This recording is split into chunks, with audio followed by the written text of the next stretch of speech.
Alright, hello everybody, it's me, Clock, and we're playing Duality once again, part 2, dates 3 and 4. Let's get back right into where we left off on that cliffhanger, okay, folks? Oh, what's happening? He stutters as he drops the bloody mess in his hand, as if burnt by it. The explanation is... Why does he look so casual? Looks like he had a... You just having your period, bud? It's okay. We'll get you some new pants. Wait, back. Stutters as he drops the bloody mess in his hand, as if burnt by it. The explanation isn't going to help. I can't prove I was doing it for you, or that he wanted to hurt you. Run and call the police, sure. Don't know how you're gonna escape such a thing, but you try anyways. So you run as fast as your legs can take you, out of the alley, down the street where there's people all around to come to your aid. He doesn't follow. The police don't find anything in the alley when they arrive to search it. Not even blood traces. This is really loud. Why did it get so loud? Bro. There we go. You must have forgotten you're dealing with a fae, a creature of trickery. Well, he's not going to bother you anymore. Safe end, you escaped them. No! That was... Wow, I really did just... I actually, that's so funny. I literally had it right before the ending. I should have stopped. I should not have cliffhangered part 1. That's so funny. That was, yeah, guys, so that was Duality's ending. We're gonna see you next time. No, we're gonna keep playing, okay? We have a few things to do. Yeah, just go. Just go. Let's see what happens when I say just go. Decide against saying anything else to him and simply go. As you go inside, you're hit by an odd feeling. Something is about to happen, but you aren't sure what. Did you forget anything at the restaurant? Let's skip ahead. Let's just ignore it. Yeah, let's not go downstairs to check. Yeah, this time we heard some blood-curdling screams outside. Ah, whatever. Ignore it. It's only a dumb prank, you tell yourself. Maybe someone simply pressed the wrong button by accident. Either way, there's no need to give it extra attention. Turn away from the intercom. It doesn't ring again. Eventually, the anxious feeling goes away. You do a few chores, eat dinner, take a shower. You forget about the man buzzing your apartment. Then, as you're about to start getting ready for bed, you hear a thud. It takes you a moment to register where it came from, the neighbors, but it felt more like it came from the hallway.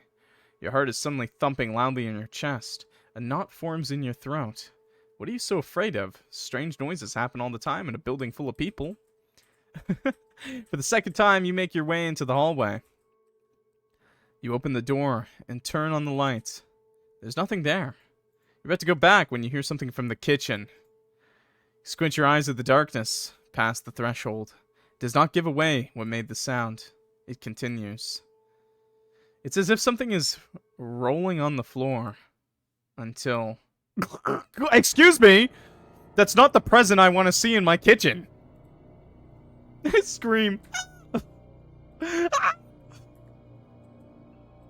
This route is already kind of fucked, by the way, because the chat really wanted me to be mean to Tenebrous, so this route is already fucked. So no head. Scream. Scream escapes your throat involuntarily. You back away and hit the door frame.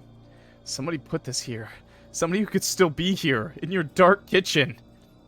Your breath quickens. Move! Do something! You scramble into the living room to grab your phone. Once you have it, you slam the door shut and push the armchair in front of it. Your hands tremble as you dial the emergency number.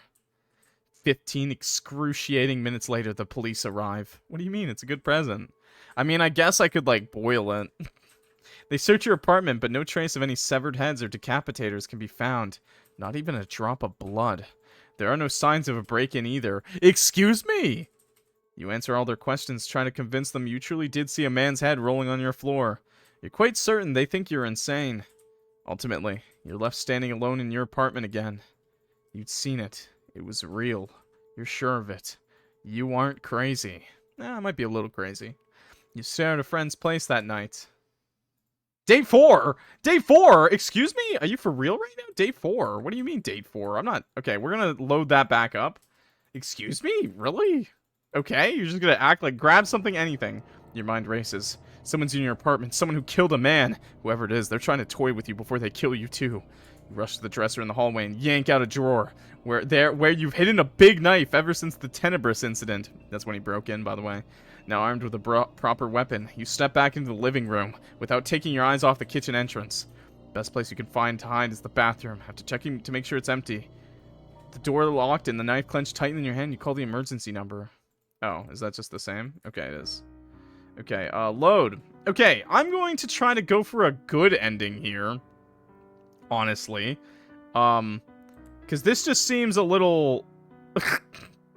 not great. It doesn't seem very good. It doesn't seem like a good ending, this route. So I'm going to head back, and we're going to try to get some different endings for date 3. Okay, chat? We're gonna restart the day. A week goes by. Every once in a while, when you're alone at home, you think you hear strange sounds again. This is after he broke into our house, by the way, the first time. They appear only to die out, then reappear another night. They're always quiet, hushed. You can never tell for certain whether you're imagining things. It worries you. Are you losing your mind? No, there's just a blue smurf in your house. You try to ignore them most of the time and blame it on the fact that your life has recently taken a turn for the unusual. You haven't had time to see the florist and the fae possessing his body again, but the three of you still spoke through messages a few times throughout the week. Whenever you spotted Keith in his shop on your way to work, you would wave and he'd wave back. Eventually, Keith got you to agree to meeting up again. He suggested a little restaurant where the two of you can get lunch together. Nice. You agreed this time. So last time we went to go see Tenebrous again. Be nice to both of them. This time we will be nice to both of them, okay? Chat really wanted me to be mean to them last time. This time we'll be nice, okay? It was against my wishes. I wanted to be nice, but chat's just mean like that, I guess. You're currently getting ready for said outing and wondering what to wear. Let's make sure to look nice, guys. Let's make sure to look nice. Look a little pizzazzy. Don't be mean, Clock. Period. No, not the period. You pick one of your best outfits. Make sure your hair looks good and add an accessory or two. I got the watch. I got the watch and the golden necklace. The chains.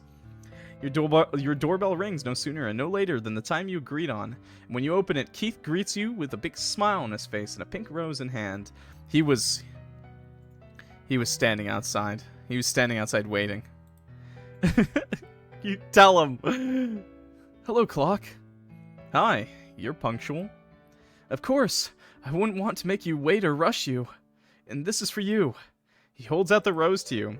So last time we told him we hated the rose and we threw it in the trash. This time we'll thank him. Thank you. It's lovely. You take it and bring it to your face to take in the perfume. I'll put it in a vase and then we can go. It'll only take a minute. He nods. That's so cute. You know, chat, I like to buy flowers once in a while, you know. I think it's a really nice way of saying you love someone. You should do that for your loved ones, you know. It doesn't have to be a partner. It can always be, you know, your mother, your grandmother, your sister. I'm just saying, buy some flowers. Once that's done, you lock your door and make your way out of the building, Keith at your side, even a good friend. The bus station isn't far. You make small talk on the way. It's all going fine until you get on the bus and notice he keeps glancing at something behind you from time to time, with his slightly irritated expression. You turn your head, but find nothing out of the ordinary other than people on the bus. Just don't give him a black rose. I mean, if their favorite color is black, you know, give him the black rose. Most people don't know flower symbolism, so I think it's fine. Is something the matter? Your work mom. Someone kept... no, it's nothing. Kicking his seat. Are you sure? Yeah, don't worry about it. Shook it off in the end, but I talked about it in the last stream, and flower symbolism is pretty fucking cool. So, the restaurant is not what you expected. There are so many plants and pots on tables, climbing the walls and adorning the windowsills. You think the building doubles as a botanical garden. Ficuses, small lemon trees, countless colorful orchids, philodendrons, lilies, and in a corner you spot an impressive wisteria bonsai tree. This sounds awesome. I want to go to a restaurant like this. Keith picks a table by one of the windows, next to a row of orchids. You're compelled to pause and admire their bright colors before sitting down. A waitress comes by and sets down 2 menus. Pick up yours and begin to scan the options. There are plenty of dishes you're familiar with, but also a few you've never tried before. Imagine how lovely that place would smell. Fucking terrible. Trust me, food and plant smell don't mix. Especially when they just fertilize the plants. Let's stick to what we were used to. Last time I tried something. No, I'm kidding. Kidding. It probably smells pretty nice. Aw, man. Aw, dang it. It's better to pick something you know you'll like. Otherwise, you'd be wasting food if you can't eat whatever new thing you picked. I'm actually a new food person, but whatever. Find anything you like? The food here is both good and affordable. It's hard to believe with how beautiful the interior is as well. I think I did, and you're right. It's kind of impressive. How'd you find it? Tenebrous did. He sometimes wanders the streets in the evenings and finds all kinds of interesting little places. The waitress returns to take your order. You tell her yours. Keith gets pork with roasted potatoes. Can't help but notice the waitress is a little extra cheerful while speaking to Keith. She even compliments his choice of food. The twink is mine! Get away! Back off! You try not to dwell on it and tell yourself it could be because he's a regular. No. Oh, how's the plant doing, by the way? Chat, if you're ever in this situation as the person not getting the special treatment, you put your fist down, you slam the table and say, get away from us now. You think of the plant in your living room. For some reason it sends a shiver down your spine. The odd sounds you've been hearing come to mind. You push them away and focus on the question. It's doing well, actually. Your instructions did help a lot. I also did a bit of research on my own. That's great to hear. You can always ask me again if you run into any problems. I'm not gay, but I'm on a date with this twink, and he's mine. Did you give it a nickname? Did you give it a name? A name? Yes, I name all my plants, though I suppose not everyone does that. Maybe I should. Last time we were so mean to him. Chat, why were you so mean to him last time?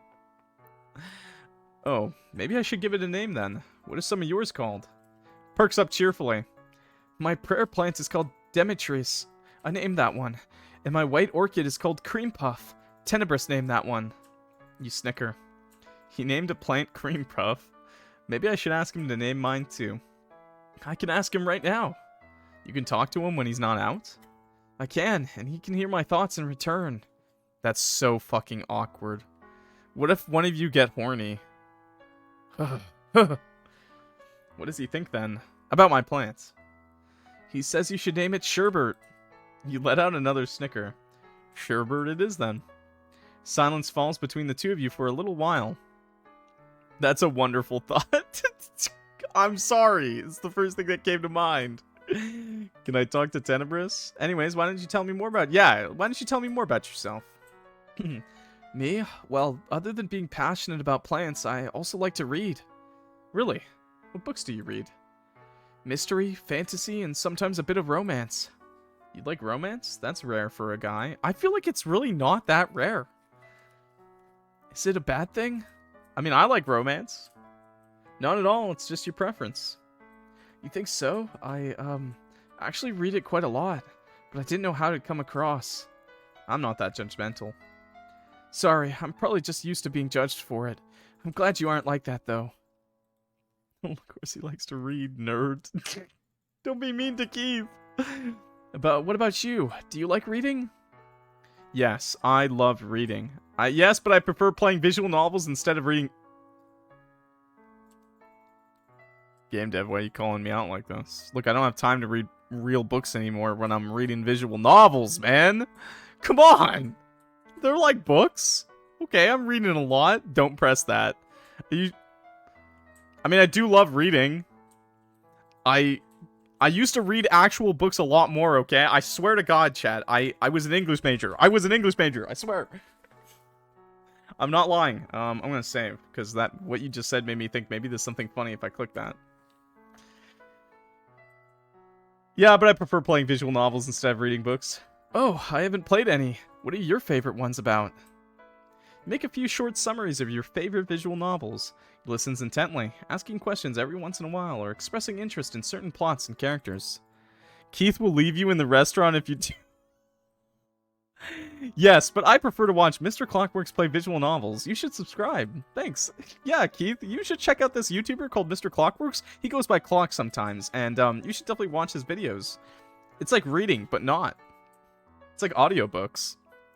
As the conversation fades off, Keith takes on a serious expression. He presses his lips together and looks to the side before fixating his gaze on you.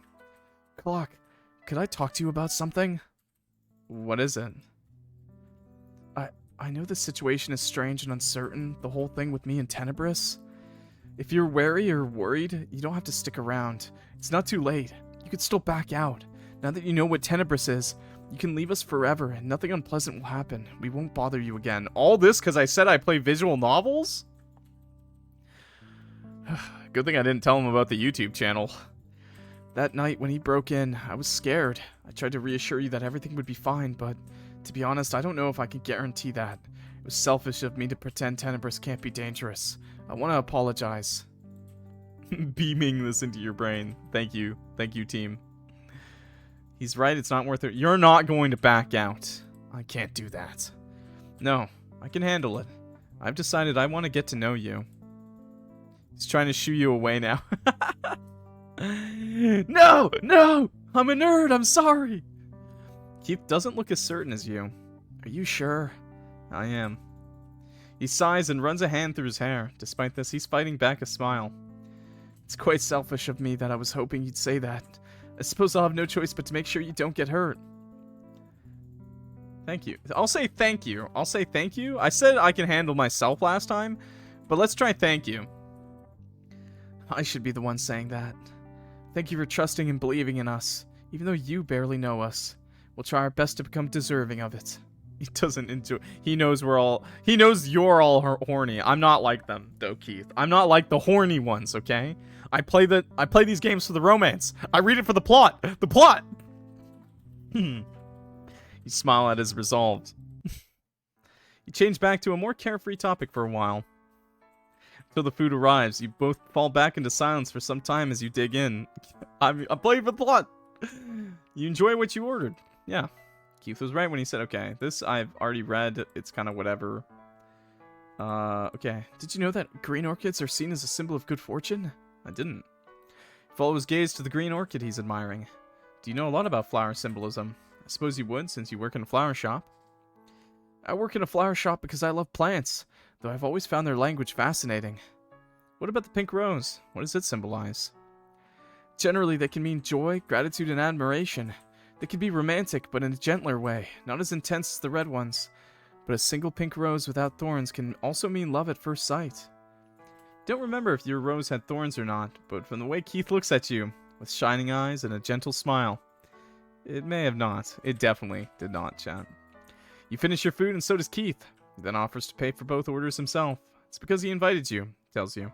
Didn't seem like he's going to budge on it, so you let him. Okay, well, he took me out to dinner, paid for the meal. I guess I gotta put out now. I'm not gay, but, I mean, I'm also not a prude, so...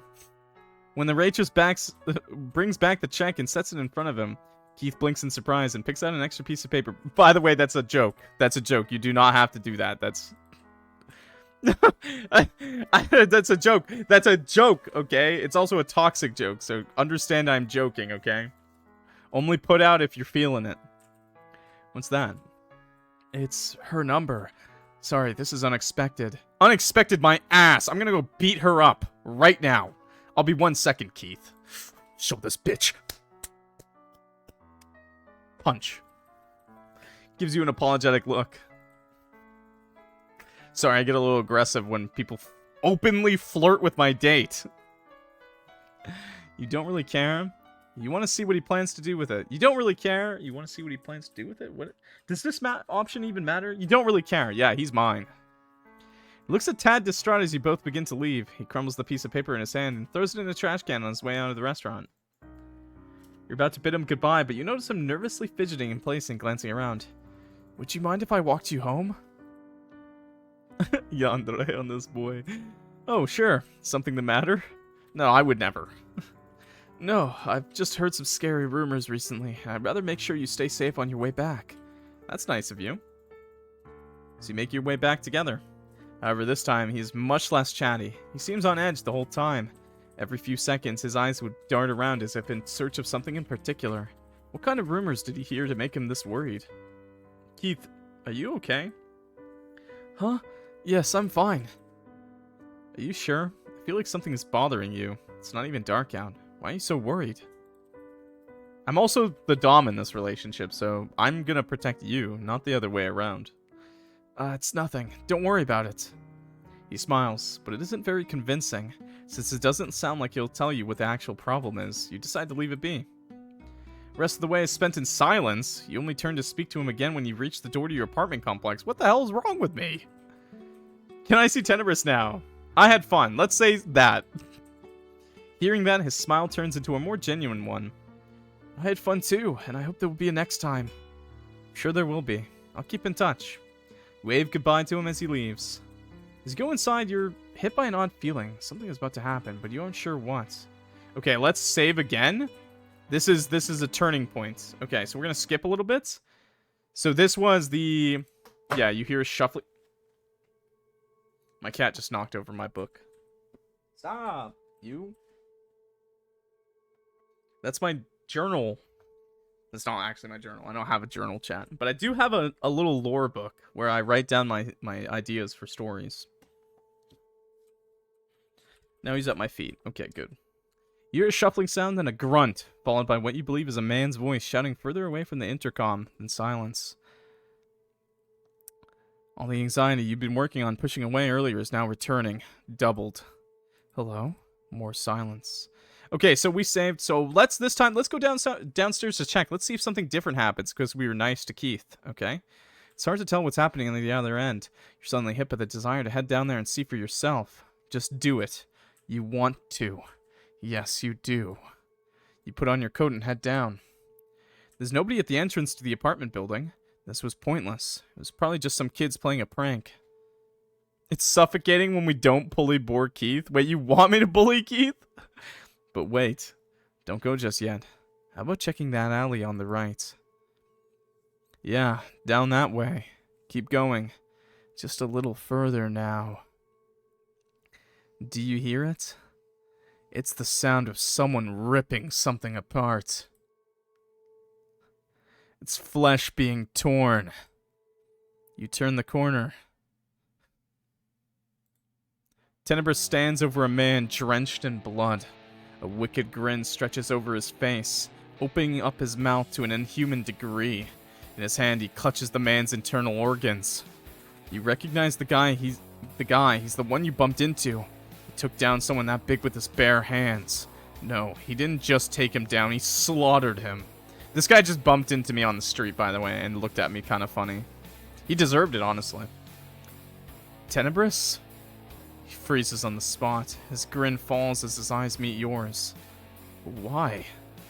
He was going to... He stutters as he drops the bloody mess in his hand, as if burnt by it. The explanation isn't going to help. I can't prove I was doing it for you, or that he wanted to hurt you. Oh, I still have to just run and call the police? Really? Oh, damn, you really do... Okay. Huh.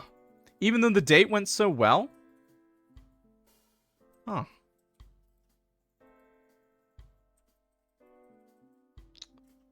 Alright. Alright. Let's go back to this one. And let's just ignore it, I guess. Does date 3 really not have anything more? Is there nothing spicy in date 3? Is it all in date 4? I guess it's all in date 4. So let's just ignore it. Let's just see what happens when we ignore it, okay? So we read this. Achoo! Oh, excuse me. Oh, cat at my feet. Okay. Eventually, the anxious feeling goes away. You do a few chores, eat dinner, take a shower. You forget about the man buzzing your apartment. You hear a thud. Okay. So we hear the noises in our kitchen. I'm just going to skip to where we go. Okay, something rolling on the floor. So no head. Let's just scream. Yeah, let's just scream. Yeah. Okay, push the door. Okay. We love a protective king. Okay, so it's still the same. Nothing happens. It's like nothing happened at all. Date number 4. So I'm going to do a save here just to know. So this is our good route, I guess you could say. And the other is our bad route, okay? You never told your friend why you had it to crash at their place out of nowhere in the middle of the night. You made up a vague excuse instead. But vague excuses only get you so far. You need to return home at some point. Back to the whispers and the moving shadows. Hey, no worries, dude. Sorry, we're back. We pretty much just went through the endings to see what would happen if you were nice to him and bad to him. It looks like it was the same ending either way, where either way, either you do the good things and he still murders someone, or you do the bad things and he still murders someone. So I'm assuming in this date 4, something different will happen. My sub ends today. I'm cooked. Yeah, and you're gonna get ads again. Ads. But vague excuses only get you so far. You need to return home, at some point, back to the whispers and the moving shadows, and recently the severed heads. Moving out would be an option, but it's not something you can do overnight. What's more, you'd like to know what it is that's trying to drive you out of your home before you even consider that. You're not one to give in easily. I love my emotes, chat. They're so cute. Perhaps coming into contact with one Fae has served as an invitation for others to enter your life and wreak havoc. So instead of sitting around losing sleep and questioning your own sanity, you message Tenebrous and ask him about that possibility. Look, Clock, I'll call you Daddy for the rest of the stream if you snooze ads. 1? I'm already Daddy Clock to this chat. 2. I don't want you to call me Daddy Clock. And 3. I don't care. I don't control ads. I can snooze them. That only snoozes them for 5 minutes. And then you can't snooze again. So, the ads are coming whether you like them or not. Getting to tell someone about everything you've been working through without being brushed off as insane feels like a weight's been taken off your shoulders. Wait. Oh, I thought that was him in my house. Yeah. It could be my kind that's messing with you. Sorry. This is probably because of me. Wait a second. It's another changeling? We have some stuff that could help. I'll take anything. Really. This is what leads to Keith currently walking around your apartment with a big basket full of plants and charms. You follow in his wake, watching him curiously. Wait, 1, 2, the ads are coming for you. 3, 4, I want to suck Clocks.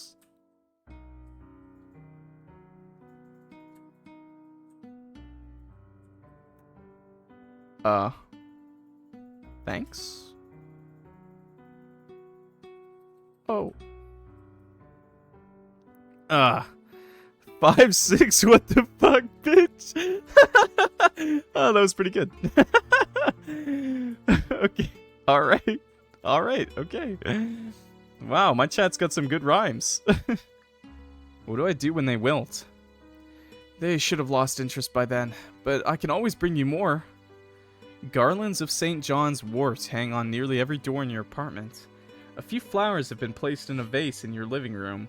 Your little home now looks a bit livelier as a result. Will these really help keep them out?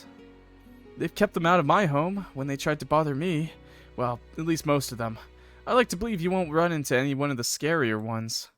And here! Stare. Don't stare at me. He hands you a brown little satchel, held closed by a red string. You open it to find that it's full of pressed clovers. 4-leafed clovers. Oh my god. For seeing past glamours or fae that have turned themselves invisible. Use them at one at a time and don't let them know you've seen through their tricks.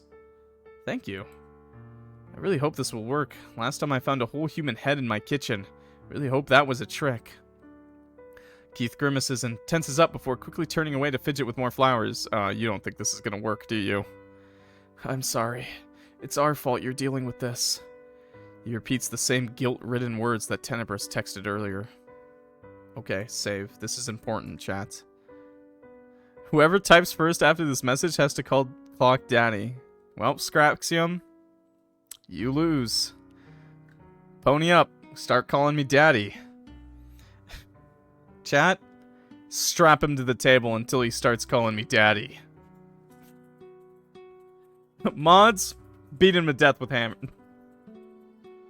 You don't know that? It's okay, I signed up for this. I don't mind. It's a bit thrilling, actually. We're going with, like, nice. Well, should I be kinky, chat? Should I be a little kinky? Be a little kinky, you know, a little bit of, I don't mind. It's a bit thrilling, actually. Or should I pick It's Okay, I signed up for this. This is you, actually, chat. I forgot. We named the character Chat. So this is all you, chat. I can see the bulge in his pants. Damn, bro's bulge is like the size of a freaking like golf ball. Okay, well, be a little freaky. All right, I see you. Wait, is it Clock? Oh no, never mind then. Oh, I thought it was chat. Never mind, it's me. Is it? I don't get supernatural creatures interested in me every day. Unfortunately for them, I already have my eye on someone. Gives you a small smile. But you said these helped you too. Does that mean the Fae were messing with you at some point? Oh, yeah, they were. Especially when I was younger. Being the very rare case that survived a changeling didn't sit well with them. They probably saw it as an affront. I just got hit with ads. Get wrecked! Get slapped with this sorry, that's inappropriate. I'm sorry. That sounds tough. It was. But it's better now, at least. What about Tenebrous? Does he get affected by all this? He does. He doesn't come out when we're near it, or near iron, though it's less effective with him than with full-fledged Fae. You hum with interest at this revelation. It's something to keep in mind when you're around Tenebrous. He finishes making the last garland and hangs it on your bedroom door. That should be the last one. Feel free to text us if this doesn't work. I will. Thank you. I've had 12 ads, and you'll get more!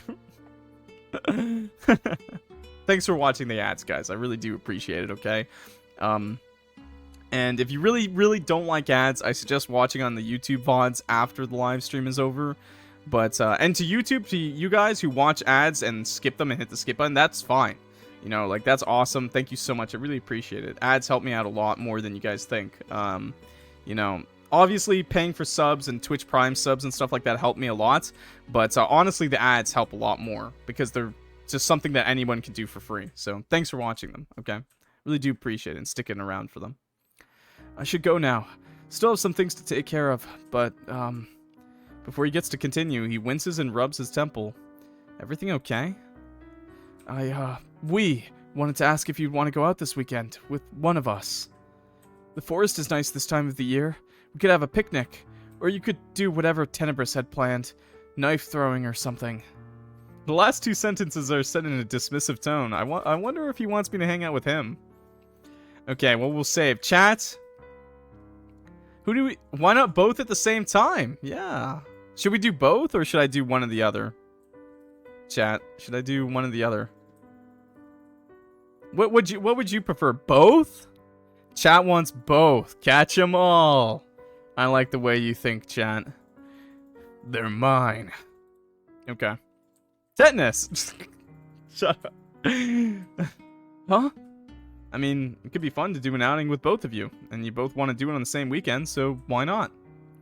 Are you sure? We have a tendency to bicker, and I've never done this before. I mean, they are separate people, so yeah. I'm sure, as long as it's also cool with you guys. He rubs his chin, perplexed, but ultimately nods. We'll meet you on Sunday at the park, then. Sounds good to me. He nods again, his smile a little more confident this time. He then gathers everything and the two of you say goodbye. Now that you're alone again, you face your apartment like an old friend you want to recognize. Set the clover pouch aside and pick out a single one. Then you proceed to walk around with it clasped in your fist. I'm going to leave that message... auto-modded. But just to give an example of what I just saw, chat. Here's a little taste of what Normal Being Ops said. I used to blank off to Angry Birds. When I was about 13, I loved Mr. Clock. I had every game and bought every toy they had. One day I was playing Angry Birds when all of a sudden ClockWorks blanked me on. I couldn't stand it. I was going crazy. I decided to pull out my big... I'm gonna leave it at that. I'm gonna leave that taster. It was longer. I'm gonna leave that out. But just know this, that it's not just me he's interested in, chat. It's also you. Shivers. Anxiety gnaws at your chest. Each time you open a new door or glance behind a piece of furniture, you expect to find monstrosities or devilish little creatures scrambling away or sitting and waiting. You find nothing, which is neither reassuring nor alarming. This could mean the clovers don't work, or whatever was bothering you before isn't here anymore. You eventually give up and try to go about your day normally. That night, no voices, whispers, or scuttling, or severed heads bothered you. Nice! But, so no head? For the first time in 2 weeks, you sleep peacefully. The weekend comes around, and with it your date with Keith and Tenebrous. You agreed to meet at the park, the closest spot to the forest edge. I got cats with me. Both my cats. A little bouquet of dried St. John's wort hangs from your backpack, and a 4-leaf clover rests in your pocket. Whatever fae may be residing in there, you've come prepared and determined to have a good time. That's so cute. Wow, he's looking... Dude, nice coat? Oh my god. What is that message, dude? What is that? Did that show up in the Twitch chat? I don't know if it did or not. Did it show up on the Twitch screen on the screen? I don't know. Yes. All right. Well, it's there. You've seen it. All right. If you post that again, I will ban you. Okay? Do not post that stuff. Smash. Oh my lord. I'm sorry. It's kind of against Twitch TOS too, so good. He got timed out. Mods, strap him up and hammer him to death. Okay. Also, I was trying to say this guy looks cool, man. I was trying to say I love his coat, man. It's a good coat, right? What is it, like a pea trench coat? Although you arrive early, Keith is already there, holding a big picnic basket. One of his usual cheerful smiles spreads over his features when he spots you. I was talking about Keith. Oh, okay, that's good. You weren't talking about the Among Us? The Among Us with big pee-pee? Hello, hello, Clock. Hey, have you been waiting for long? No, just a few minutes. Also, he takes something out of the basket. It's a bouquet of camellias, which he holds out to you. You smile as you take it. Thank you. They're beautiful. Honestly, I'm not gay, chat, but like, if I went on a date with a guy and he brought me flowers, you know, I think that's an instant yes. I'm glad you like them. His gaze lingers on you as you stroke the petals with your fingers and bring the flowers close to your face to take in their gentle perfume, almost as pleasant as the way he looks at you. You know, chat, when I asked Ginger out for the first time, for the first real time, I actually got her a bouquet of roses. I got that smooth riz because I'm ugly. See, chat, you cover up the ugliness with flowers. Oh, now my cat's sleeping on my computer with his head resting on my book. Nice. Cool outfit, by the way. You look good in purple. That's purple? Really? I mean, I like purple. Thank you. Since you said you wanted to see both of us today, we tried to put together something we'd both like to wear for the whole day. Oh, by the way, she said yes, so I was pretty lucky that day. That's smart. Should we... He winces before he can finish the sentence. Everything okay? Keith sighs. Because I was the one to meet up with you and greet you. Tenebrous now wants to be the one to lead you through the forest. It's safer, he says. Like that's the real reason he wants to do it. Oh, he's so jealous. You hold back a snort. You anticipated this might become a little heated at times, but you didn't expect them to start fighting over you 5 minutes into the date. It looks purple to you? It looks more like blue to me, but I mean purple's good too. Maybe I'm colorblind. Alright, how about you let him do that and you can come back out once we reach the spot you guys picked. Keith mutters something indiscernible under his breath before his skin and features begin to change. Fuck off! Tenebrous blinks a few times to allow his vision to adjust. Then he gives you a big grin. Sup? Hey there, ready to go?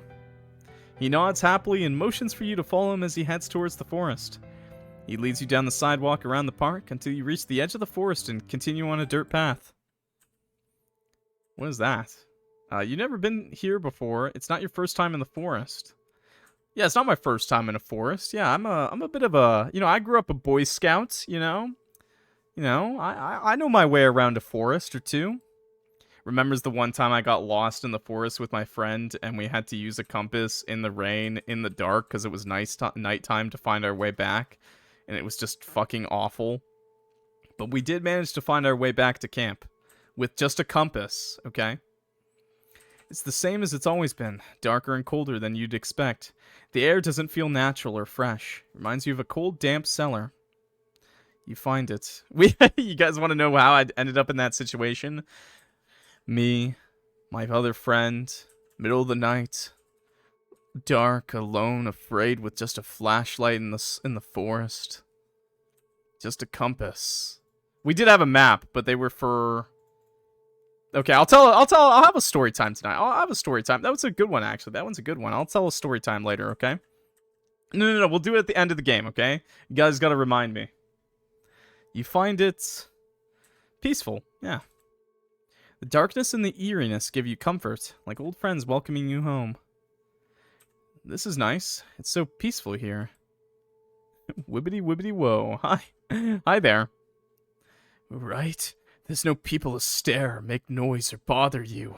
It's even better at night. You can see the stars way better than inside the town. I know! That was actually my favorite thing about being a Boy Scout, was seeing the stars. I saw the Aurora Borealis a few times too, because I'm in Canada because of camping. It's awesome. I can imagine. Perhaps we should come at night someday.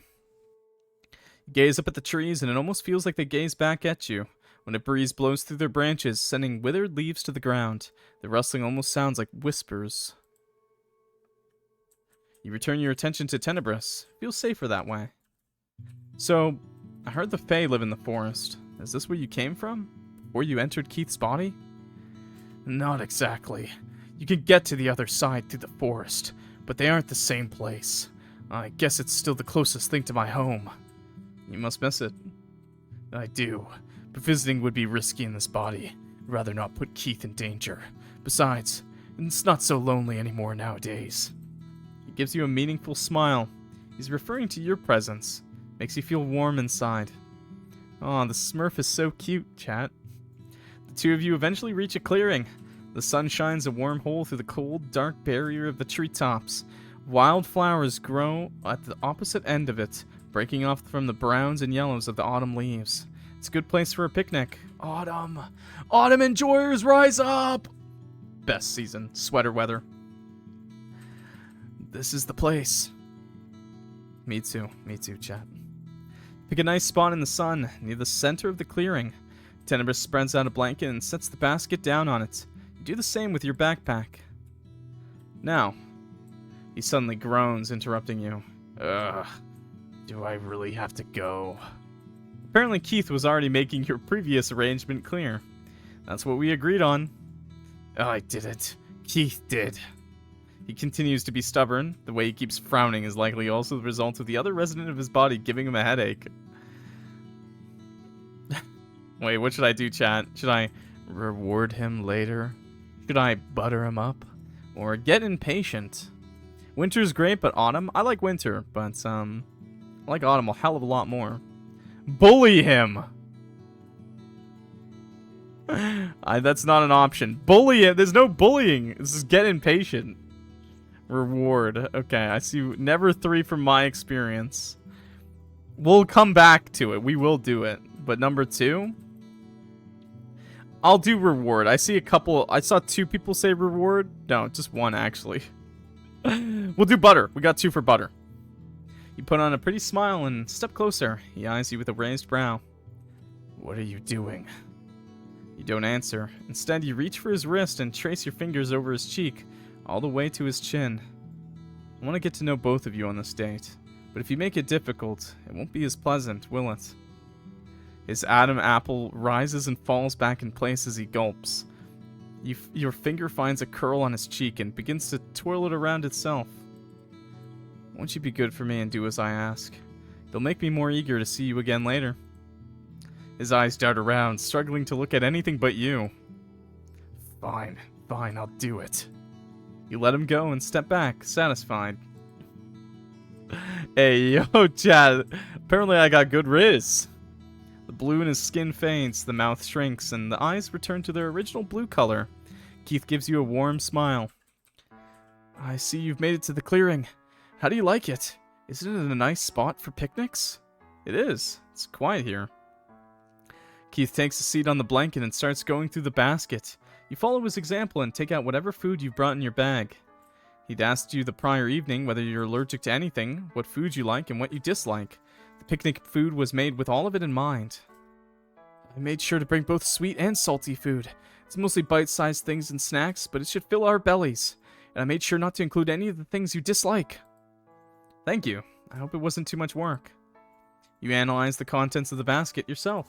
Once you decide what to try, you pick it up and bring it to your mouth. Damn. Wait. Tell me about the food. Keith's shoulders raise nervously as you take the first bite. He watches you from the corner of his eyes while pretending to be preoccupied by his own slice of quiche. You made quiche for a picnic? It's good. You're a great cook. His shoulders relax and he finally takes a bite himself.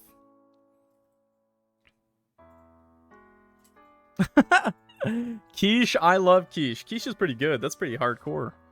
The two of you eat your fill. Keith leaves a few sweet things aside for Tenebrous, a few brownies and a chocolate bar. Nice. With your stomach full, you fall backwards on the blanket. The sky is bright blue with pure white clouds idling by. This is a perfect day for cloud watching. Keith lays down at your side and looks to the sky as well. Points to a tiny cloud at the bottom of your vision. That one is a sitting cat. Looks more like a sheep to me. I suppose both are fluffy and cute. You point to a different cloud on your left. That kind of looks like a flower, doesn't it? Yes, one of the odd ones, perhaps. You know a lot about flowers, right? Tell me about the odd ones. Taps his chin, contemplating. Have you ever heard of bee orchids? No. It's one of my favorites. It has a weird shape because it evolved in a way that it would attract bees, so to get pollinated by them. The center of the flower resembles the bee's mate. Only the ones that look most like bees get chosen. That's interesting. Why is it one of your favorites? Doesn't it sound like a romantic metaphor? Adapting and fooling others to be loved, to survive. I'm not gonna lie, that does sound more tragic than romantic. But I'm gonna say that does sound romantic. Yeah, it does sound more tragic, though, that you had to evolve, but okay. Love people for who they are, chat. Unless they're toxic and horrible, then maybe step away from them. I'm glad you agree. Then his face suddenly twists into a grimace and he rubs his temple. What's wrong? It's just Tenebrous giving me another headache. No need to worry. Does he want out? You can let him. I love toxic. Well, I mean that's worrisome. Once he's out, he'll want to stay for a while. That's okay. Keith shoots you a look of shock, almost hurt. He sits up abruptly and you slowly follow. Don't you want to spend more time with me? Did the flower talk bore you? I can talk about something else. Oh, that's so... Chat, this is really hard to get both of them, chat. Ooh, this is kind of hard. Desperation flows through his words. Keith, calm down. You didn't bore me. I just want to spend the day with both of you. Isn't it a test to see which one of us you like more? We didn't even get to talk that much because we were busy eating. But if you let me stay, we can do whatever you'd like next. Hey, yo, wait a second. Wait a second. Well, I think I know what option chat's gonna want, you know?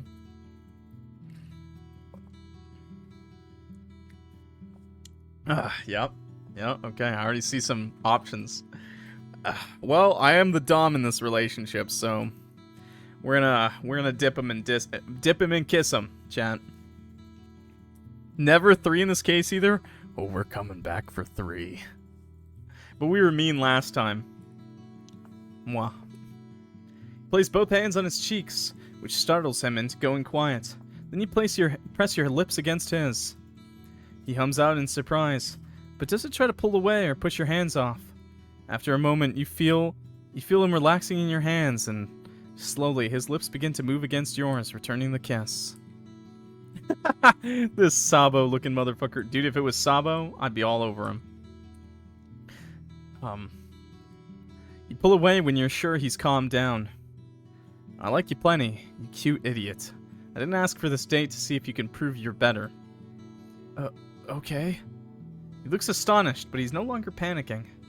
Will you be alright if Tenebrous comes out now? He nods as a small smile slowly returns to his face. Let go of his face when his skin starts to turn blue, but make a mental note to talk about this again the next time you see him. Once Tenebrous comes into full control, he gives you a disgruntled look. He's jealous now, too. More of an ace man myself. I'm a big fan of steampunk, and, well, let's just say the pipe and the hat do it up for me for Sabo. Finally. You snort.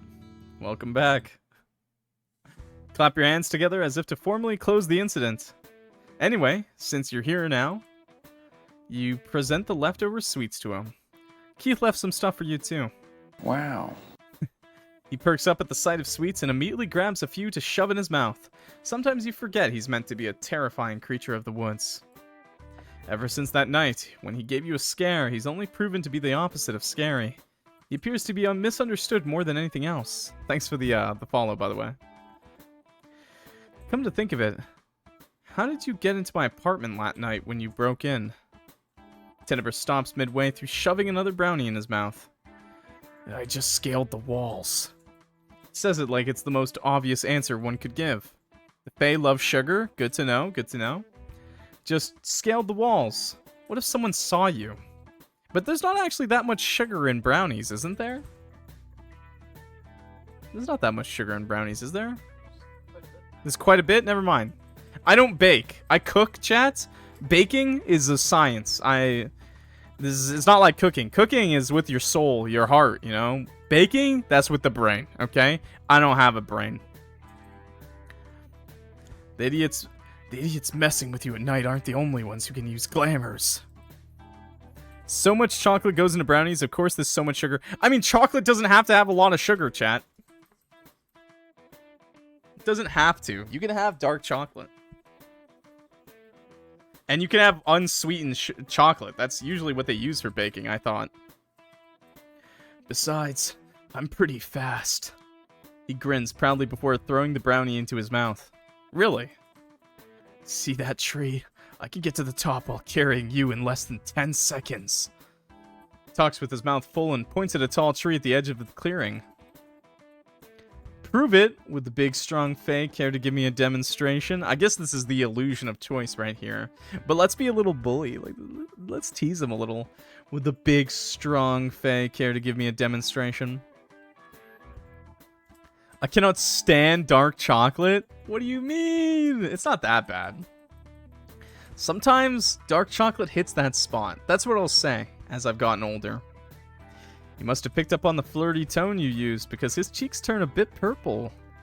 Sure, I can do that.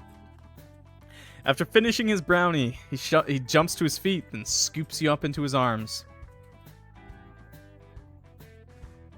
You might want to hold on tight.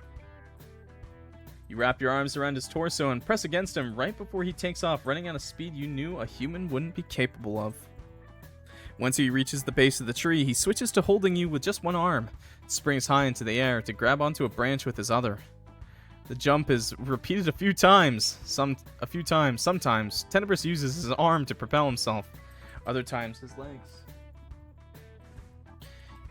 Before you know it, he's setting you down on a branch near the very top of the tree. He sits down next to you and shoots you a big triumphant grin. You really did it. Damn right I did. What's my reward? You want a reward? He nods. What would you like then? Scratches his head. Apparently he hadn't actually thought it through. His eyes trail to your lips and linger there for a few moments. Then he meets your eyes and turns purple. You want a kiss, don't you? Yeah. No, how troll would that be? How troll would that... That'd be so fucked up, chat. That would be so fucked up. Yeah, kiss him. Kiss him on the forehead, right?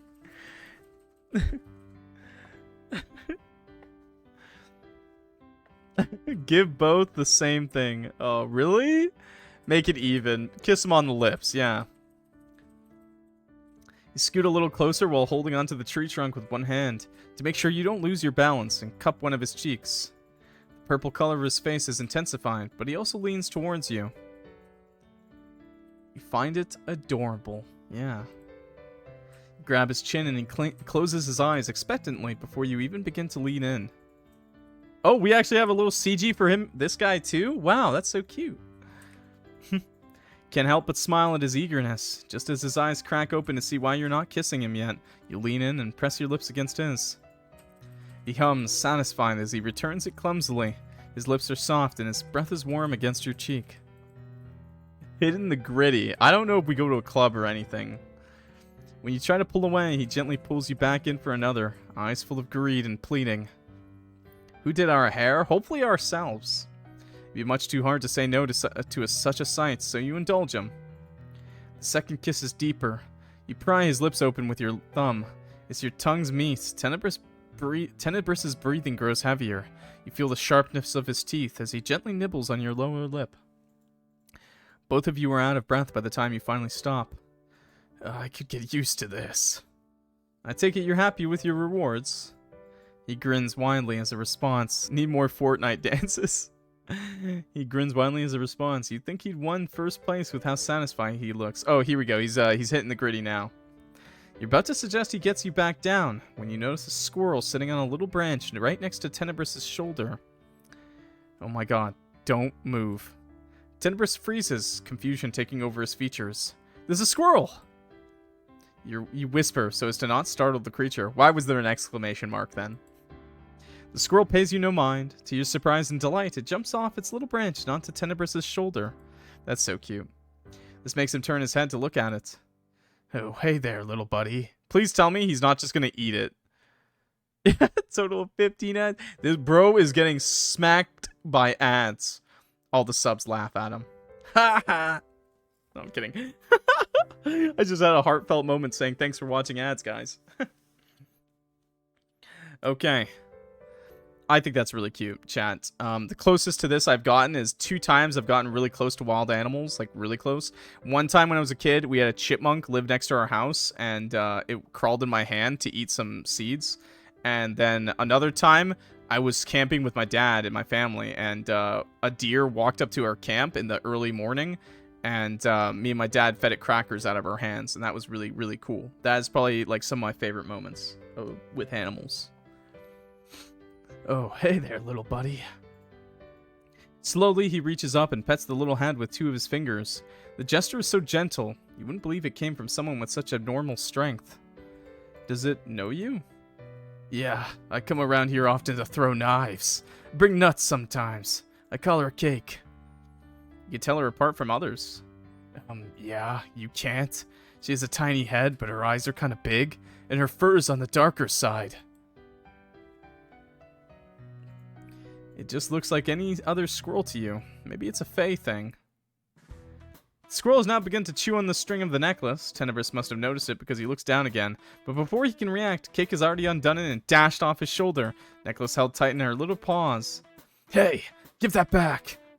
Cake has reached a higher branch and taps the stone against the bark of the tree. But it turns out it's not a nut. She lets it drop all the way to the ground. Ugh, rude! What the fuck? It's okay. I'll help you find it, and maybe we can fix it. Tenebrous grumbles in annoyance as he grabs a hold of you like before and begins to descend the tree. Once you're on the ground, you both start searching through the grass and withered leaves for any signs of the purple stone necklace. Yeah, Mikey's cool as fuck. It's a long way down. You wonder if it bounced off a bit further from the tree. Thanks for the little, like, hints, like, tips, guys. I love when chat does stuff like that. That's really cool when you guys know stuff like that. I love to learn. It's a long way down. You wonder if it bounced off a bit further from the tree. You let Tenebrous search near the picnic blanket while you take the other side of the tree. Eventually, a small glint past the tree line catches your eye. Here it is. You run off to grab it. As soon as you have it in your grasp, you turn around to show it to Tenebrous. But there's no sign of a clearing behind you. Tenebrous, the blanket, and the picnic basket, your bag, the tree he climbed. They're all gone. Oh, we crossed the threshold, didn't we? Confused, you trace your steps and look around. You could have sworn you'd only gone a few meters past the tree line. Cold wind hits your back, sending shivers through your body. You rub your arms and pat your pockets, But you've left your phone on in your bag, which is also nowhere to be found. How is this even possible? Everything was right there. How did you get lost? Do your best to stay calm. That's what we do as a good old Boy Scout, okay? Now that you're away from the safety of Tenebrous' company, back into the eerie darkness of the forest, you feel small, vulnerable. Is a hot dog a sandwich or a cannoli? Well, cannolis are, generally speaking, all the way around, so definitely not a cannoli. A mouse on a barren land, ready to be plucked by the eagle flying over its head. Your heart hammers in your chest like an internal alarm. Despite this, you try to keep your mind clear. Panicking will not get you out of this situation. If you try to recall the direction from which you and Tenebrous came, you could figure out a way to return to the town on your own. Tenebrous, can you hear me? You yell out in hopes that you're still close to the target, and he might be able to hear you. No reply ever comes. And to your dismay, you realize you've also left the St. John's wort attached to your bag. Oh, come on, dude. You just need to stay calm and keep walking. This isn't going to be your tomb. You won't allow it. The crunching of leaves beneath your shoes is so loud. Or rather, everything else is much too quiet. There's no bird song, no car horns heard from afar, no buzzing of insects, not even wind. The world is frozen, and you are left wandering through it alone. And then a chill crawls up your spine. Feeling of unease makes you come to a stop. To your horror, you hear the crunching of leaves behind you. Whatever was making it follows your example and stops. You spin on your heels. Nothing looks out of place behind you, but you know by now that's not something to be relieved over. Yeah, definitely not a good idea to go wandering around in here, but I guess something's following us, so maybe we don't have much of a choice. Hello? You hope that whatever made that noise is your companion about to find you. There is no response. The four-leaf clover might still be in your pocket, but you aren't sure you want to use it. What would you see if you did? Yeah, that's true, chat. The four-leaf clover is kind of... Start twerking! Yo, stretch check? I saved, so we're gonna use the clover, because I want to see the monster. I want to see the monster, baby. I'm a monster fucker. Well, I mean, I just want to see it. Slowly, your hand creeps into your pocket in search of the clover. When your finger brushes against the tiny stem, something begins to take shape behind one of the trees. Ugh, what are you doing? What are you doing? Dread spreads through your body like a disease. Keith's words replay in your head. Don't let them know you've seen through their tricks. You turn back around and continue walking. Oh, hey, it's a tall man. What the hell is that? Slenderman's true form? Why he doing a crouch? Whatever it is that's following you does the same. It's faint, but you can hear movement in tandem with yours. Always perfectly mirrored. But his legs are so much longer than mine. He'll catch up quick. What is it? What is it? What does it want? Is it curious? Is it angry? Is it malicious? Hit him with a riddle. Hit him with a riddle, right? They have to do the riddle. Is it hungry? Start running. No. Continue walking at a normal pace, but we're gonna save. Continue walking at a normal pace. Just be like casual, like, man, how much wood would a woodchuck chuck if a woodchuck could chuck wood? Raise his eyebrow. That's not even a riddle, but I mean it is kind of a riddle. Despite your entire body screaming at you to run as fast as you can, you continue at a calm pace. The thing behind you doesn't speed up either at first, or you hit him with the famous, "What do I have in my pocket?" The greatest riddle of them all. But slowly, oh so slowly, begins to creep closer. Here and there, it takes a longer step, just a bit delayed compared to yours. What is wet and dry at the same time, chat? That's a good one, too. At this rate, it's going to reach you. What do you mean, go left or right? Is there even... Do we even know what's to our left or right? No? Okay, well...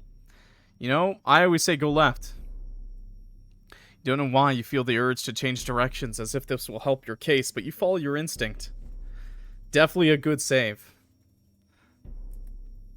To your immense relief, you start to hear a voice in the distance, calling your name. It's Tenebrous. You immediately speed up. For some reason, whatever is following you stops, because you no longer hear the crunching of leaves a few feet behind you. Tenebrous! You yell out as you start to make out his figure in the distance. He responds in kind. You rush towards each other and crash into his arms, panting.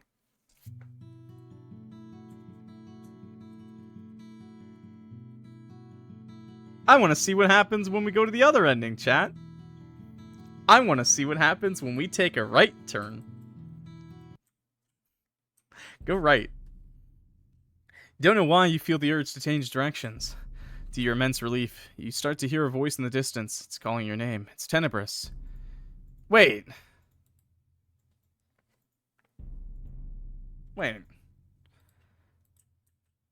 Aw, man. Shut the hell up. Illusion of choice, my ass. What the hell happened? Are you hurt?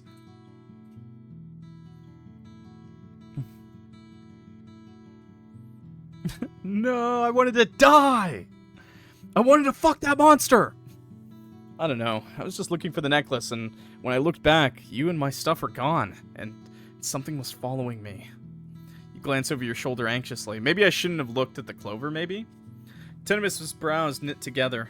He snarls at the darkness behind you as his grip on you tightens. Did it touch you?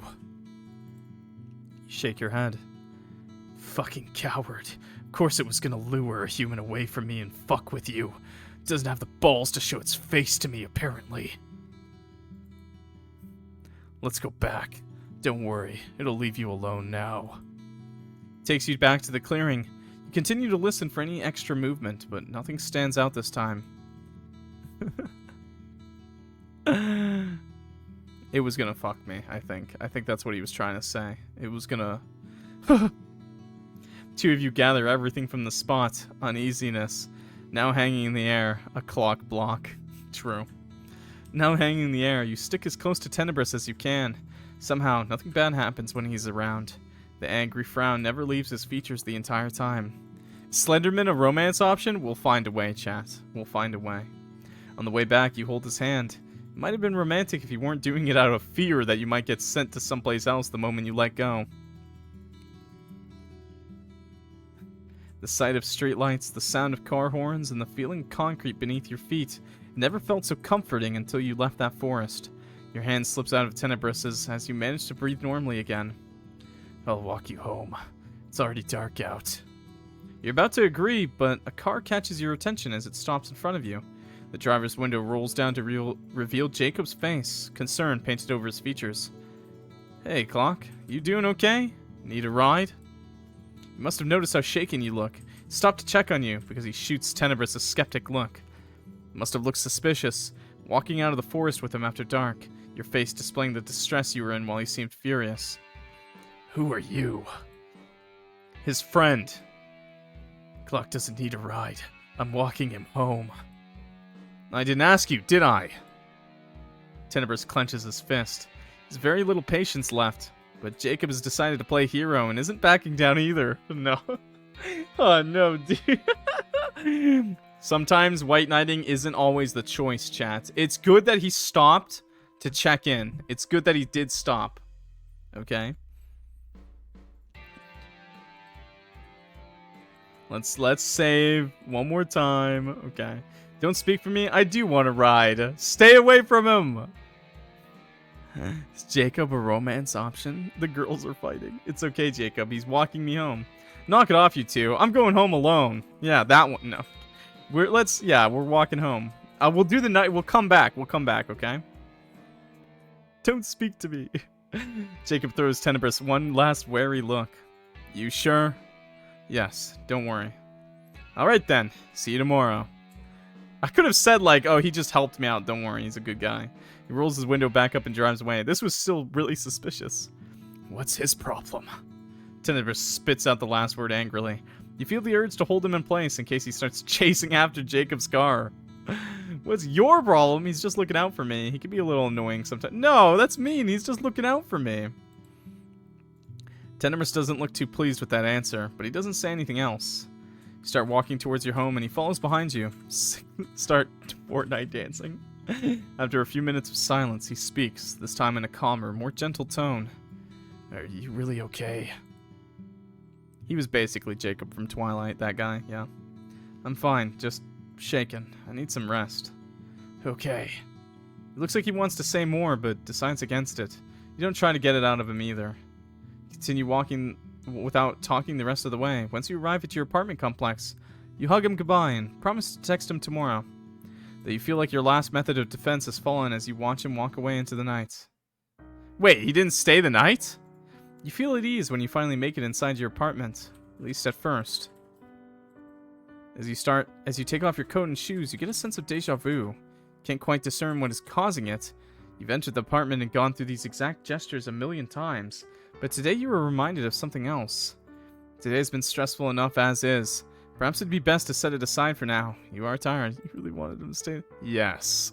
But you can't shake off the feeling, in fact. This very attempt at pushing it aside feels familiar, yet for whatever reason, it's hard to focus on the problem. You only feel an urge to escape it, like a sore muscle. He left to eat Jacob. Damn, he's gonna go fuck Jacob, but not me. Ugh. You throw your bag from the trip on your couch, without bothering to empty its contents, and head for the bathroom. Perhaps after taking a warm shower and getting comfortable under your covers, you'll feel better. Yet once you strip and step into the shower, allowing the hot water to fall over your skin, the feeling of deja vu somehow turns into anxiety. You feel vulnerable, exposed, like an animal presenting its neck to something stronger. Then the thought you were trying your best not to allow to take form finally did. Did it follow you home? Despite the cocoon of warmth you've created in the shower, you shiver. Will there be something there waiting for you when you push the curtain aside? No! You shower with the curtain closed when you're home alone? Nah. Nah, dude, I play too many horror games. Chat. Nah. When I'm playing horror games, chat, after I started playing all these horror games, I have never closed the shower curtain when I'm home alone. Nah, it's open. I can see it. I'm looking at everything. I don't give a fuck. Water gets everywhere if you don't, though. I have a standing shower, so, and a separate bathtub. It doesn't really go everywhere. I usually just aim the water at the wall, so it's fine. But I don't have that problem. Luckily, the way my standing shower is, it's not too bad. But do you flood your bathroom? No. Cats will get mad. My cats get pretty upset too, I guess that's true. Okay. Don't know how long you spend in the shower over this partially unreasonable fear. You have no guarantee whatever may be waiting there won't simply get bored and reach for you inside the shower. You can't muster the courage to move either. Eventually, you manage to calm yourself down. Ooh, hydrate. Hydrate check. You're in the shower, start gargling.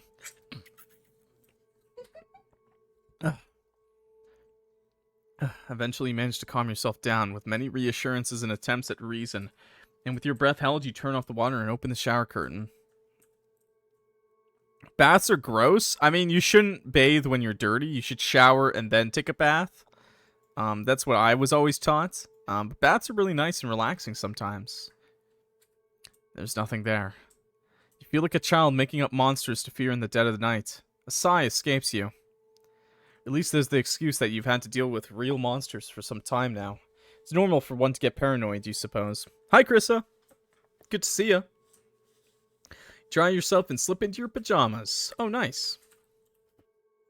Why are you showing me my window? And yet when you turn off the light and crawl under the covers, something is still wrong. G'day? Hey, how you doing? Something is watching you. The feeling crawls up your back like a centipede. Oh, I hate those!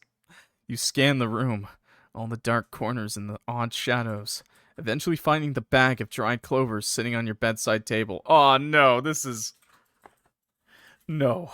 But before you can reach out towards it, something stirs in the corner of your bedroom, causing you to snap your head in its direction.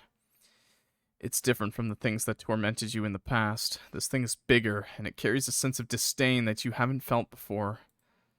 A deep, resentful voice whispers, "Selfish creature.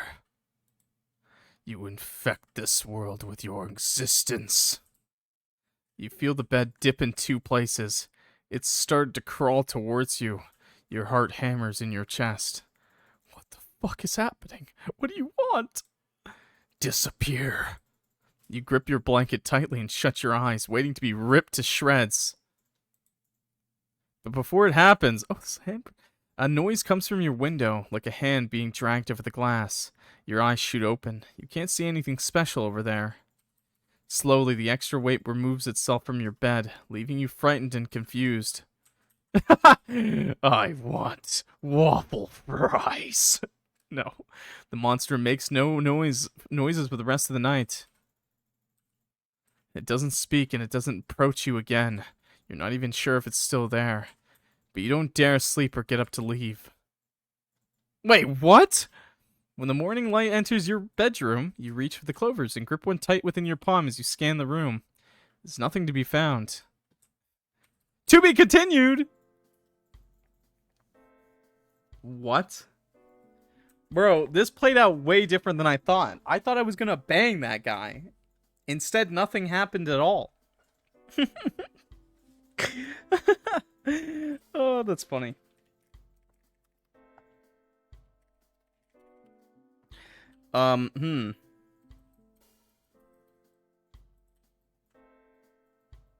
Huh, chat, huh.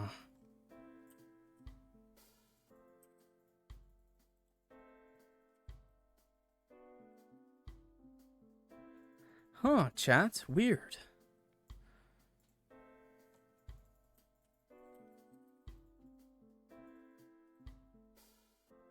That's weird, chat.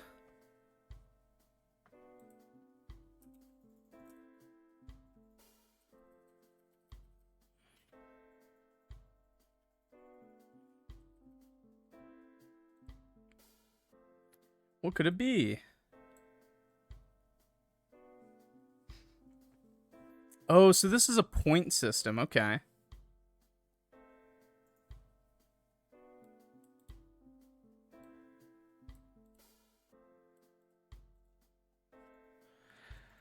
Okay. This is a point system game. Okay, so now we've made it to the ending. Sorry, why not smash? I want Tenebrous. Why? Wasn't here long enough to learn that. Point system, that's fun. Yeah, the point system is always fun because it means you have to start the game over from the beginning pretty much at every time.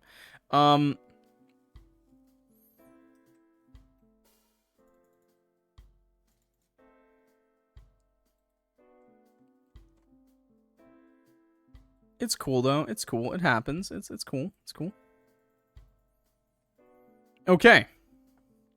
That was so wild. Why not smash? Wasn't here long enough to learn that. Point system. Wait, what happened? My phone died. Oh, we died horribly. Horribly. We smashed the monster that followed us home, and we died horribly. Why do you want the blueberry smurf? He's hot. Well, shit. I mean, if you're interested in the gremlin, man, the gremlin smurf, that's it for now, chat. We're going to replay the game a couple times, and we're going to see about getting a different ending. So well, first let's load up. Yeah, don't speak for me. I do want to ride. Tenebrous stares at you like you just smacked him. What? But I can make my own decisions. Thanks. You're tired, shaken, and not in the mood for this type of scene. What's more, you want to get home, and the car's the faster option. You walk past him and open the car door. Good night. You say bitterly before you get in. Tenebrous continues to stare at you, his face morphing into a mixture of anger and guilt. Mutters something in response, but you don't fully catch it. Jacob rolls his window back up and drives away. Are you okay? Who was that guy? I'm fine. He pauses for a moment, glancing at you through the rearview mirror. Are you sure? I'm happy to help if you need it, you know. Thank you. That's sweet. You offer a small smile. I just got lost in the forest. I'm still a little shaken from it, but otherwise everything is okay. It was nice of you to offer me a ride, though. Don't mention it. That must have sucked. I've never been in there, because the place gives me the creeps. Glad you made it out safe. Oh, and if you ever need a ride again in the future, feel free to give me a call. I'll keep that in mind. For the longest time while working together, you'd found Jacob irritating and acted cold towards him. Perhaps you'd misjudged him. Doesn't seem like a bad person. As he has done many times before, he begins to talk about another event he attended with his friends. This time, you listen without complaint. It's a welcome distraction and the least you could do right now. Tells you about the new cocktail he tried, how his friend got stuck on the roof for an hour, and how he made friends with the host's 12-year-old dog. Yo, wait, Jacob sounds like a based kind of guy. When the car comes to a stop in front of your apartment complex, he swivels around in his seat to face you. Hey, don't forget what I said. Always happy to help. See you tomorrow, yeah? Yeah, thanks again. See you tomorrow. Okay, is this the same? Oh, that was the same. Shit. Bro, oh. Wait. Okay, I didn't mean to start the game over. You know what, actually? Are these saves gonna do anything, chat? Maybe, okay, wait. First, actually, yes. I will load up a save first, okay? First save is the running one. Let's go. Let's just run. Can't take it anymore. You begin to run. The thing following you doesn't fall behind. It keeps up perfectly, down to the rhythm of your steps. Is it just toying with you, like a cat does with a mouse right before it eats? To your immense relief, you start to hear a voice in the distance calling your name. It's Tenebrous. Immediately speed up. For some reason, whatever is following you stops. Oh, wait. Is this the same? This is the same. Yeah, I might have to bully one. Yeah, I might have to load.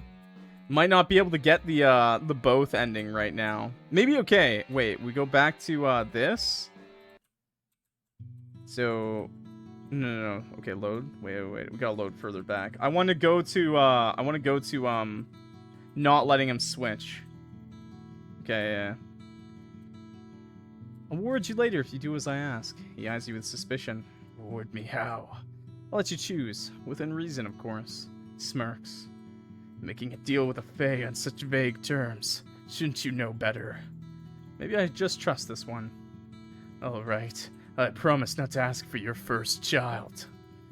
Pity. It would have been fun to conceive it together. Mpreg? Excuse me? His face turns bright purple. I'll switch now. You snicker. Excuse me? Oh, I'll take a picture of them. Our cats are cuddling. She should take a picture of them. You snicker. The blue in his skin fades. The mouth shrinks and the eyes return to their original blue. Okay, let's skip ahead a little bit.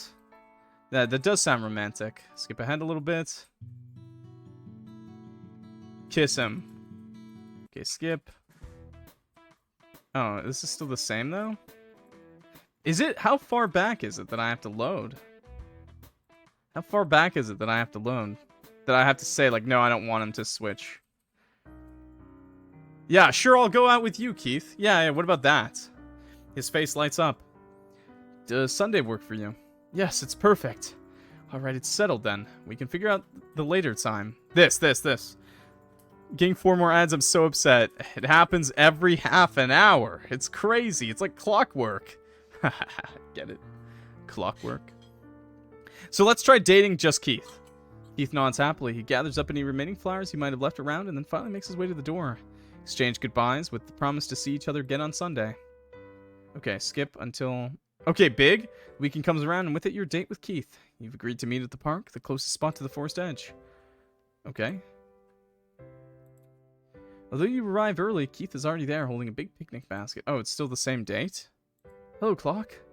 You've been waiting long? Okay, this is the same. Take something out of the basket. The camellias. Beautiful flowers. Shall we go? Okay. Leads you down the sidewalk around the park until you reach the edge of the forest and continue on a dirt path. So I guess this time he can't lose the necklace, can he? We'll see. You've never been here before. You sometimes heard people calling it eerie, suffocating even, so you never felt compelled to come here. Do you like the forest? It's a bit scary. I suppose it can be scary at times. I used to sometimes wake up in the middle of the woods when I was very little and cry until somebody found me, or Tenebrous took over and brought us home. Deliberately discriminating against non-subscribers. True. Based. Nah. Subscribers? Based. Even though most of you were gifted subs. Oh god. How would you end up like that? It was probably the Fae. You shiver at the thought. No need to worry about that now, though. We'd never allow them to take you. Gives you a reassuring smile. may not be as effective as he intends it, so you dig into your pocket and clutch the clover while glancing around nervously, lest one of the bushes you're passing suddenly morphs into a different being. Is it too late to ask for a change of locations? You gaze up at the trees and it almost feels like they gaze back. Okay. Turn to Keith, feels safer this way. Okay, reach the clearing. Okay, pick a nice spot. Okay, pick something out and have a nice bite. It's delicious. Keith follows your example and chooses a slice of quiche. When he repositions his free hand, it lightly touches yours. Oh, sorry. He's about to move it away. Place your hand on top of his. He pauses mid-bite to glance down at your hand. He then looks away again as he turns his hand over and intertwines your fingers. His hand is soft and warm. A light blush forms on his cheeks. How cute. So, what was it like growing up with Tenebrous? A strained, awkward laugh escapes his throat. It was difficult to say the least. Gave my parents a lot of trouble. He made it hard to keep friends and lovers. How so? Current Tenebrous didn't seem hard to get along with, at least to you. Once he got over his unique appearance, he had a certain air of naivety about him that you wouldn't normally find in an adult human man. He was very hostile back then. He'd fight everyone, act snappy, throw around threats. It took me a long time to find ways to calm him down. Oh, that sounds unpleasant. I'm sorry. We've made a lot of progress, which I suppose we could be proud of. He looks at you fondly. And we've met you. What was your childhood like? You had a nice and peaceful childhood. You don't remember much from your childhood. Childhood was traumatic, but you share a bit of it. Childhood was traumatic, and you don't want to talk about it. Ah, yes, the real option. I don't know if this matters at all, but I guess I'll choose the real option. Sorry, I don't really like talking about my childhood. Oh, that's okay. We can talk about something else, or more of mine if you find that entertaining. There's one time when Tenebrous stole some berries and scared the neighbor. 2 or 3? 3. Okay. Does that actually matter? I thought it was one of those options that just didn't matter. You usher him to tell you more. So he goes on about how Tenebrous one day decided the berry bush in the neighbor's yard looks very appetizing. He ate a few, and when the neighbor came out to yell at him, proceeded to snarl at him with sharp teeth covered in red berry juice. The neighbor never even told their parents about it. Oh no. As you continue to talk about memories, you also fill your bellies. Keith tied us up a little afterwards. Yo, gifted sub, thank you so much. Anonymice3. What a name. That's a cute name. Thank you for the gifted sub, Sally Face. I really appreciate that. Seriously, you're awesome. Oh, I also brought some cards and a small board game. Would you like to play? Sure, we can start with some cards. Settle on a type of game that you both know, and Keith deals out the cards. Ah, yes, Goldfish. Go Fish. There's something I'm still curious about. What made you decide to pursue me despite, well, everything? I'm stubborn and I like you a lot. I thought it'd be an interesting experience. Maybe it was love at first sight. Yeah, love at first sight. He blinks in surprise and lets out a nervous laugh. You're joking, aren't you? I'm not. A grin spreads over his face. He tries to cover it with his hand, but you've already noticed it. Cute. Keith ends up winning the first game effortlessly. Should we add something else to this? You want to bet money now that you won?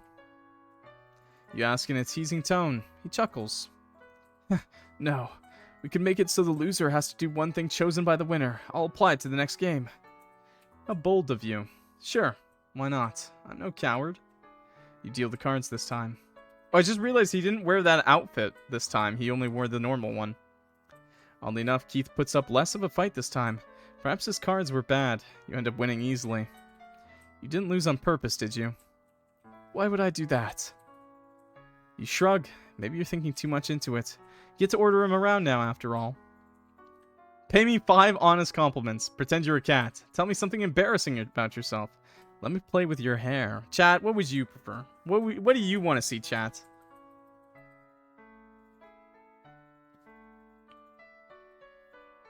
Four? 2 is insane? Make him a little kinky. Play with his hair? Pat the floofy hair. Okay, we'll play with his hair. That's what you want. You didn't have to win a game of cards to ask for that. He scoots closer and leans down to give you easier access to his hair. but you push him down further and make him lay his head on your lap. Oh. Oh, this is actually a cutscene. So I guess you get this one instead of the other CG with the kiss. I guess you get this one. That's nice. Well, I got ring. No, that's his hair, not rings. I thought they were rings. He shifts a little until he's comfortable, quickly overcoming the initial surprise. You brush your fingers through his hair. It's as soft and fluffy as it looks.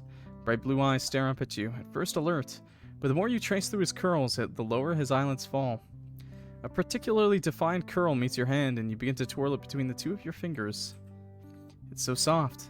How do you make it like this? Good genes and a proper care routine. He laughs a little. Then his gaze softens as it fixates on you. It's so gentle, full of admiration. Makes you want to look away. Are you really that mesmerizing? What is he looking at so awestruck? It's not the first time he looks at you this way. Makes you feel exposed, stripped down to the bone. Have you even known each other long enough for such a thing? Alright, I think I'm satisfied. Oh, already? Keith sits up and runs a hand through his hair to set it back in place. Maybe it's for the better. I'd fall asleep easily like that. He starts gathering up the cards for one more game. He's nearly done when a strong gust of wind comes seemingly out of nowhere, rustling your blanket and sending one of Keith's cards flying through the air until it lands past the tree line. Oh, come on, man. Oh, great. It's okay. I can go grab it for you. Jump to your feet and rush off towards the tree line. I'm just itching for dying, aren't I? All right, but be careful. You can see the card as soon as you step out of the clearing. Another gust of wind sends it further in, so you hurry after it. With a triumphant smile, you turn around to announce your success, only to be met with endless rows of trees and shrubbery where the clearing should have been. Could have sworn you'd only gone a few meters past the line. You left everything with Keith. How did you get lost? You start to panic. Now that you're away from the safety of the clearing, of Keith's company, away from the sunlight, and back into the eerie darkness of the forest, you feel small, vulnerable. A mouse on a barren land, ready to be plucked by the eagle flying over its head. Your heart hammers in your chest like an internal alarm. Your very being is overtaken by dread when you realize your St. John's wort is also on the blanket attached to your bag. If there is anything supernatural in this forest that wants to cause you harm, you're now defenseless against it. You're in their harm now. Keith! Keith! No reply ever comes. You even survive the night. Force yourself to walk. Maybe you'll make it back to town. Something else is much too quiet. Okay, so now I can skip. So maybe I don't use the clover and see what happens if I don't use the clover? Keith's words replay in your head. Don't let them know you've seen through their tricks. Turn back around and continue walking. Whatever it is that's following you does the same. It's faint, but you can hear movement in tandem with yours, always perfectly matched. What is it? What does it want? Is it curious? Is it angry or malicious? Is it hungry? Continue walking. It takes a longer step, just a bit delayed compared to yours. This rate, it's going to reach you. Go left. I feel like it doesn't matter. Oh, I heard Keith? Keith! Yell out as you start to make out a figure in the distance. You respond. Wait, it's gonna be Keith this time. Clock, are you okay? What happened? I don't know, I just walked a few meters past the tree line. When I look back, you and the clearing are gone. Keith's eyes widen in horror. He starts checking your body for injuries. The Fae didn't hurt you, right? Shake your head. I wonder how this'll go. I underestimated them. Thought I could keep you safe here. I'm sorry. Let's get out of here. It leads you back to the clearing, which isn't very far. You continue to listen for any extra movement, but nothing stands out. Stick as close to Keith as you can. Somehow nothing bad happens when he's around. He doesn't complain. Instead, he tries to give you reassuring smiles.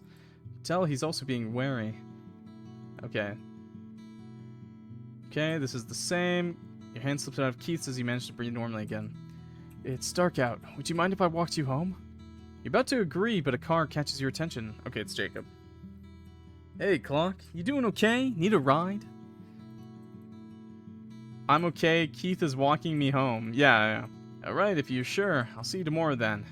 Gives Keith one last uncertain look before... Okay, so that was the same. Was that your friend? He's my coworker. Probably recognized me and wanted to check on me. I see. That was kind of him. You notice his gaze linger on the end of the street where Jacob's car took a turn and disappeared. Anyway, we should get you home. You nod and begin to lead the way to your apartment. Keith is silent during the walk. Normally, Elise tries to make small conversation. Perhaps he feels guilty about what happened in the woods. Should be. It's not his fault. He has no reason to be. That was thrilling. Ooh, okay. A little spicy. Okay. My character's a bit of a freak. Give him a nudge and shoot him a big smile to drive the point home. The look he gives you in response doesn't quite match yours. He looks nervous about something. Hey, cheer up. I'm fine, aren't I? He presses his lips together and doesn't answer. You aren't sure how else to help, so you leave him be for the rest of the way. He finally speaks up when you're standing in front of your apartment complex. I'm sorry today I ended like this. I hope you still sleep well tonight. Here's to hoping next time will be better. Good night, Keith. Good night. Wait, and is this the same? This bad end not of this wait.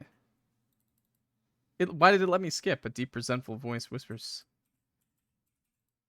What do you want? Disappear. Oh, it just fucking murdered me. So I guess if you go on a date with Keith, you just fucking die.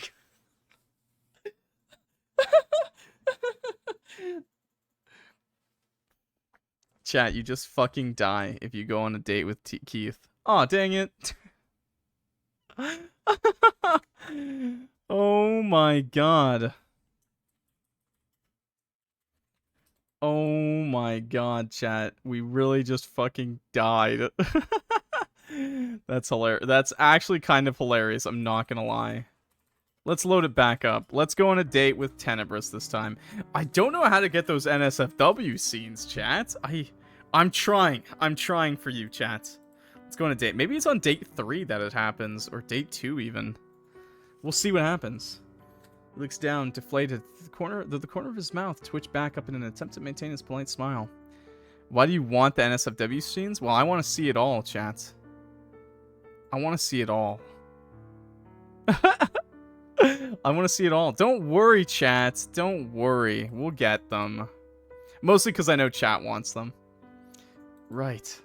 Tell him to text me later. I don't want to see it at all. Don't worry. I'll click off quick. I'll get rid of it for you guys. I will. Wait, what did I do? Did I pick the right option? Yeah, I'll go with Tenebrous. I will. Okay. Awkward goodbye. You're alone again. Skip. Okay, weekend comes around and your date with Tenebrous. Meet at the park. You arrive a few minutes early and Tenebrous isn't there yet, so you're busy yourself with your phone. He shows up at the exact time you agreed upon, not 1 minute late or early. Hi, you're punctual. Was I not supposed to be? No, it's just impressive. Shall we go? Tenebrous leads, and we go down the forest. It's not my first time in the forest. Okay. Find it. You don't care much for it. It's odd, but not particularly bad. Perhaps most forests are this way. You've just never been to a different one. Okay. Leads you off. Okay. Pushes branches and bushes aside to help you pass. Past them, there's a small open area for your shrubbery. Wooden target is tied to a tree with thick rope. The multitude of holes in it indicate that it's frequently used. We're here. A bunch of buzzkills in the chat. Yeah, Sally wants to see some pee-pee-roni, if you know what I'm saying. Don't worry, chat. This is a safe space. You can say what you want. He lets the backpack slip off his shoulders and begin to rummage through it. You drop your own bag at the base of a tree. Tenebrous presents you with a set of knives. Wow, I've never seen throwing knives before. Here, take half. He hands you 3 of the 6 knives he has. You turn one over in your hand. It has a different shape than regular knives, with a short blade and double edges. It's heavier near its tip. Want to see how it works? 90% soda, you're definitely not normal, because you're in my chat. See, if you're watching this stream right now, in the most nice way possible, you're definitely not normal, and that's okay. Want to see how it works? You return your attention to Tenebrous, who has stuffed 2 of his knives in his back pocket and kept one ready in his hand. Yes, please. He looks to the target and draws back his hand, legs apart and knees slightly bent. You don't quite register what's happening next. One moment you can see the knife in his hand, the next you hear a whooshing sound, then the blade hitting the wood. Tenebrous's hand has switched positions. The knife hit the very center of the target. I didn't even see that. Huh? Oh, I guess that was too fast. My bad. Takes another knife out of his pocket and resumes the same stance as before. The throw goes slower this time, enough for you to observe it, but instead of sending it towards the target or even the tree, Tenebrous throws it at the ground. Are you kidding me? He exclaims, looking back at to the target. A squirrel runs down the trunk of the tree. Over the surface of the target, it comes to a stop at the base of the tree and stares up at Tenebrous. Don't do that, little buddy. What if I got you instead of the target? The squirrel tilts its little head to the side for a moment, then runs off towards a different tree. I haven't seen that one before. Wonder if it moved into this tree recently. I might have to switch to a different one if it did. You can tell squirrels apart? It's not hard after you spend a while around them. I'll take it you like animals. I do. They're kind of my only friends apart from Keith. No one else seems to like me much. I like you. Turns a little purple. I'm still in disbelief about that. Aren't we all? Draws his arm back again. The knife hits the target this time, though lower than the initial throw. Can't say I ever made it easier to be liked, though. You tilt your head curiously, the same way the squirrel had done earlier. Takes this as a sign to elaborate. I was a difficult kid. I do what I could to hurt both other kids and adults back then. Keith's parents put us through this program for troubled kids, in hopes I'd get better. I didn't really get along with anyone there either, so I let Keith be in charge most of the time. Sometimes they'd make us spend time with animals like bunnies and goats. I like that part. Picks up the knife from the ground and makes one last throw. This one lands a bit higher than the first. What made you act that way? My parents. My Fae parents. Everybody back home hated humans. I was supposed to hate them too. Do you hate us now? He lets out a scoff and grins. So little that I took one on a date, as you can see. Who knows? Maybe you just lured me out to the woods to kidnap me to your world. That's a joke. It's not exactly safe for us there. Try not to dwell on the fact that he never denies the desire to kidnap you. Tenebrous walks up to the target and takes out the 3 knives he's thrown. Do you want to try it yourself? You nod and take his place in front of the target. Like this. Try to mimic the position you saw him doing earlier. He comes up behind you, leaning in close as he adjusts your limbs. Keep your legs apart and try to aim with your other arm. He's close enough for you to feel his breath against your cheek. Try to focus on the target in front of you, but he is rather distracting. Your eyes linger on him instead of the tree in front of you. When you don't throw the knife, he turns back to you. Tease him. You smirk deviously. Getting all up and personal already. Not that I mind. His face gradually becomes more and more purple as he registers your words. A loud gurgled noise suddenly interrupts. He glances down at himself. It was his stomach. Laughter bursts out of you before you can stop it. That sounded like some feral creature. Did you not eat anything today? I was excited. I forgot. Your laughter only gets louder. Okay. You're lucky I brought snacks. How about we take a break? He begrudgingly agrees and makes room for you to return to your backpack and take out the things you brought. Looking at my DMs right now, it's Pngtuber. He's pretending to be a pirate. Yo ho ho, a pirate's life for me. We pillage and plunder and nobody humby. Arg me hearties, yo ho. Okay. Thanks, Pookie. How are you?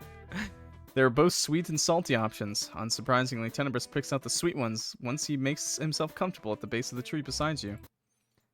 Oh shit! This is CG. Why does he look so? Why does he look so? Yo, you are a pirate. Yo. Why does he look so concerned? As you eat your snacks, you notice Tenebrous staring into space, lost in thought. What are you thinking about? It takes him a few moments to respond, but he doesn't look at you when he does. Do you ever wonder if you deserve what you have? Sometimes. You humans all have all these beliefs about justice and doing good if you want to live well yourself. Maybe some of it's been rubbing off on me. I'm happy now, but it somehow feels like maybe I shouldn't be. You're a better person now, you deserve it. Everyone deserves to be happy. He's constipated. True. I feel like this is better to say to him. Yeah, let's say that. Am I? He finally looks at you. Or am I scrambling to turn into one because I met you? The intensity with which he says that catches you off guard.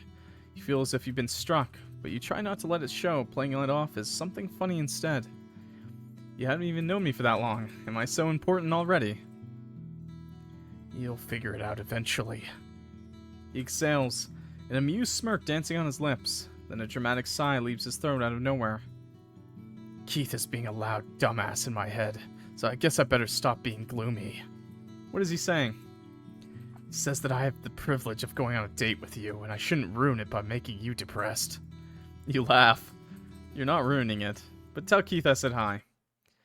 Tenebrous switches to an overly pompous impression of Keith's voice, accompanied by exaggerated hand gestures.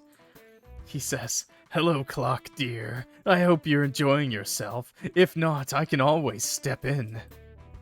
Makes you laugh again. How nice of him. Not! You're my date! He pouts grumpily. There. Yeah, pet the Smurf. You pat his head a few times. This immediately causes his eyes to light up.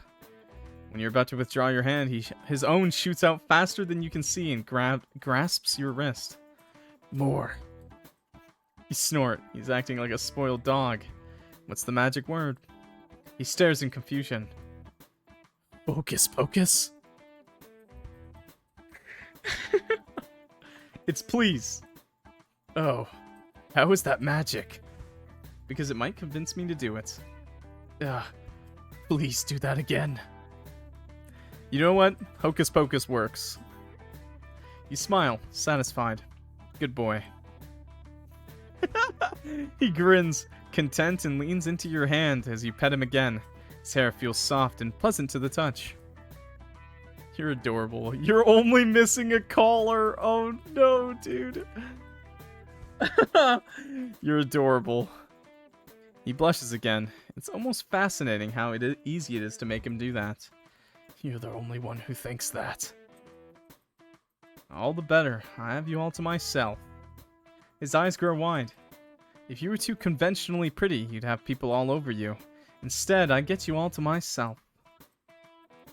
Give his hair one last ruffle before you pull your hand away. It doesn't stop you this time, but the grin from before has turned into a bashful smirk. We should get back to knife throwing. He agrees.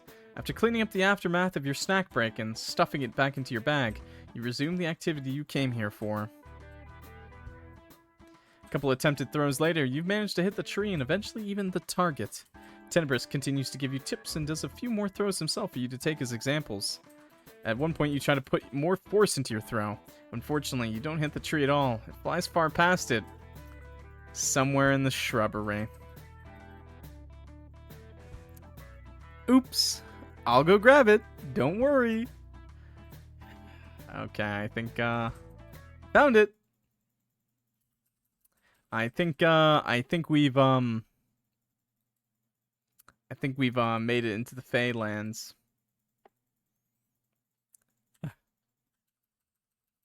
Okay. Do your best to stay calm. Okay.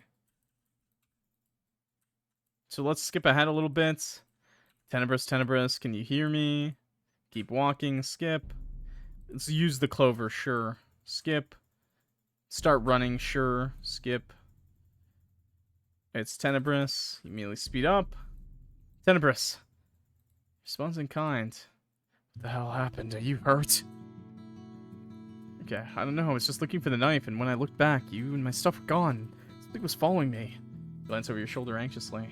Tenebrous's brows knit together tightly. He snarls at the darkness behind you as his grip on you tightens. Did it touch you? Shake your head. Okay. He'll leave you alone. Okay. This is pretty much the same.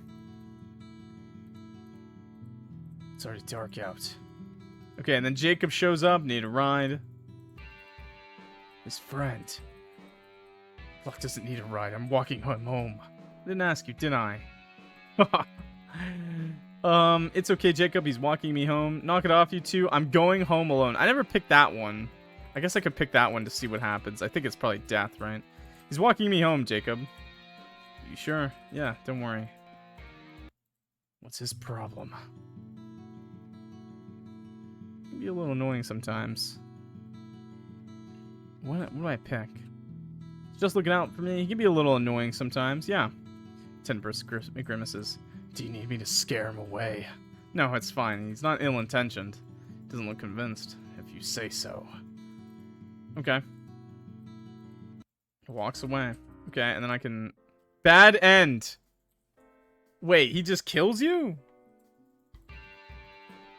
I'm going home alone. Look at it shock. Look at us both in shock. What? But it's dark out. Are you sure? I can walk myself home at night just fine. Goodbye. March off on your own. You feel tired, shaken, and not in the mood to deal with two men bickering over nonsense. Neither of them call out to you or try to stop you. However, as you watch Jacob's car drive past you, a sigh escapes you. Perhaps that was a bit of an overreaction. It's too late to fix it now. Your home isn't far, at least. A few minutes into your walk, you start to feel like you're being watched. Immediately, your heart rate picks up. The thought of that monster from the forest following you home sends a shiver through your body. Slowly, you turn to scan your surroundings. To your immense relief, you notice Tenebrous walking a good distance behind you. You stop. You notice this. He notices this and does the same. What are you doing? Even from a distance, he looks like a guilty dog with his tail between his legs as he rubs his neck. Making sure you get home safe. I said I'm going alone. I can walk farther behind if you want. Just go home. He doesn't, but you don't have the energy to scold him anymore. Despite your protests, knowing that he's there to watch over you is a little reassuring.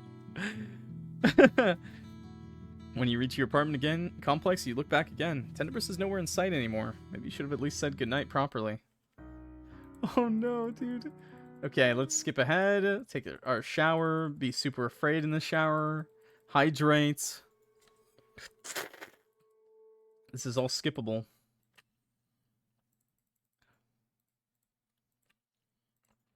Infect this world with your existence. What do you want? Disappear. Bad end, not of this world. No, we died!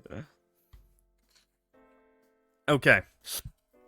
Okay, so we've done the 3 major endings, I guess you could say. I think we're gonna have to restart the game, though, chats.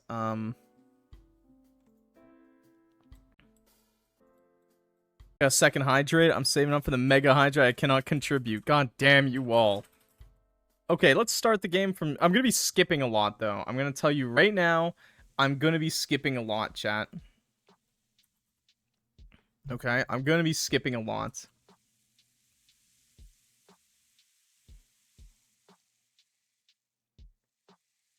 No, I lost the 50-50. You lost the 50-50? You got the maid girl. Wow. So we need a lot of points to get stuff, I think. You need, like, a lot of points. Who do you want me to go for first, chat? Do you want me to go for Tenebrous or Keith first? Like, as many points as I can.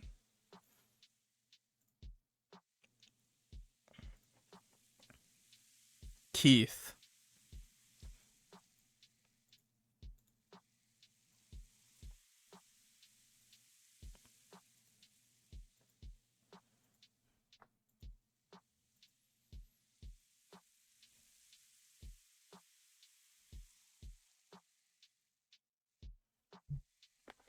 Bully Tetanus. Telegram Tenebrous. Keith is easier. Go for Keith because he's nice. I'm going to go for Keith first, then we'll do Tenebrous second, okay?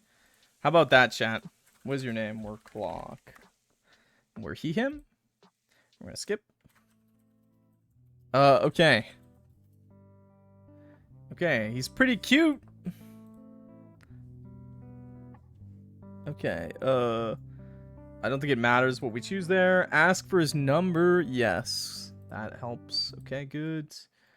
I think you can probably get multiple points with both of them. I'm not sure if it matters. We're gonna just try to get all the good options, and we'll see what happens, okay? Okay. I'm gonna just skip, though. I'm gonna be skipping a lot, though, okay? Yeah, you're weirdly attractive, bro. Oh, it ended the game because I did that. Okay. Okay, it ended the game because I did that. It ended the game. No way, bro. Sorry, I'm gonna have to say no. Yeah, and then he switches back. It ends the game. He does the yandere ending.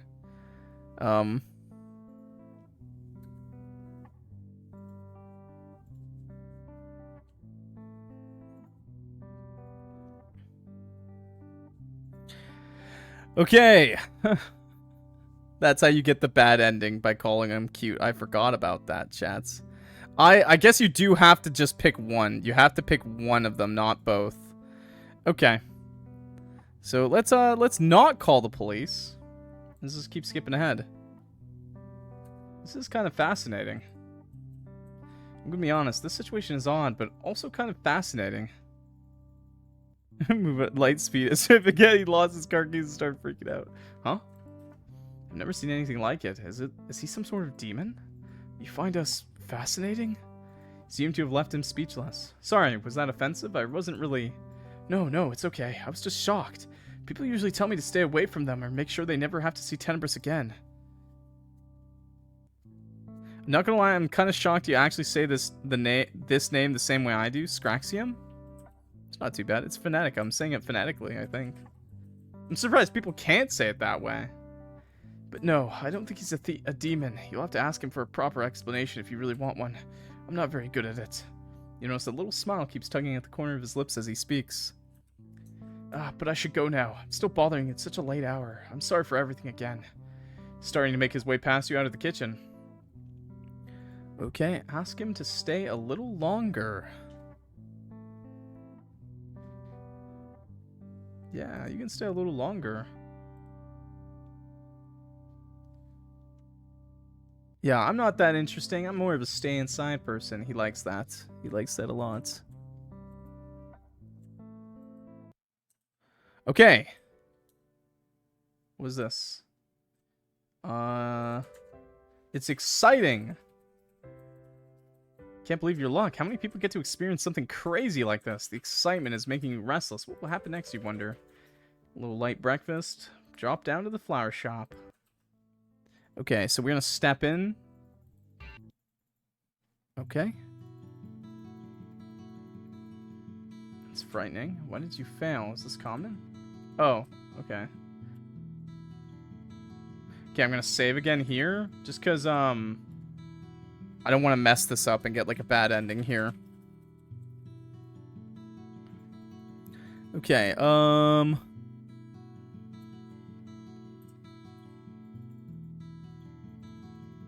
Does this matter? Maybe it doesn't matter. That's frightening.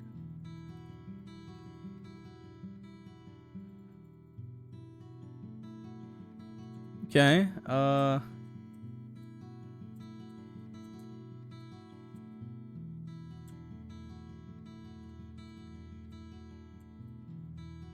don't think this one matters as much. You're not going to let this keep you away. Find him even more intriguing. Yeah, you find him... Maybe I have to do bad things with him. Maybe I'll do that. Okay, skip. It's just that you switch with Keith. Why don't you switch with Keith? Okay. Insist. What's the point of sticking around right now, though? You can let Keith out while we're in the park and switch again when we leave. Of course you'd say that. It's always so much easier to have Keith around instead of me. That's not... Ugh, forget it. I'm going home. Turns around and goes in the opposite direction at a walking speed you didn't know anybody was capable of. You're left to find your way out of the park on your own. Oh, that was kind of sad. So you need to go. Yeah, see you later, Jacob. You agreed because you want to go on a date with Keith.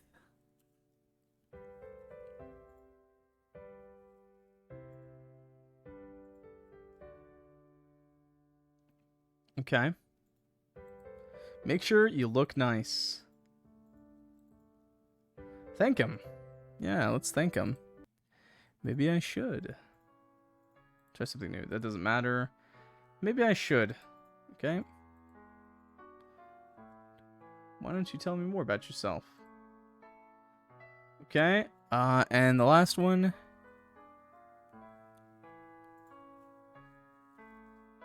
Wait, was this question? Is it a bad thing? Oh, no. Not at all. It's just your preference. I love reading. Really, what do you read? Tell him about your favorite genres and authors, and he listens intently. If he recognizes names or titles, he perks up and comments on having read them or asks. Okay. Takes a serious expression. You're not going to back out. No, I can handle it. Okay.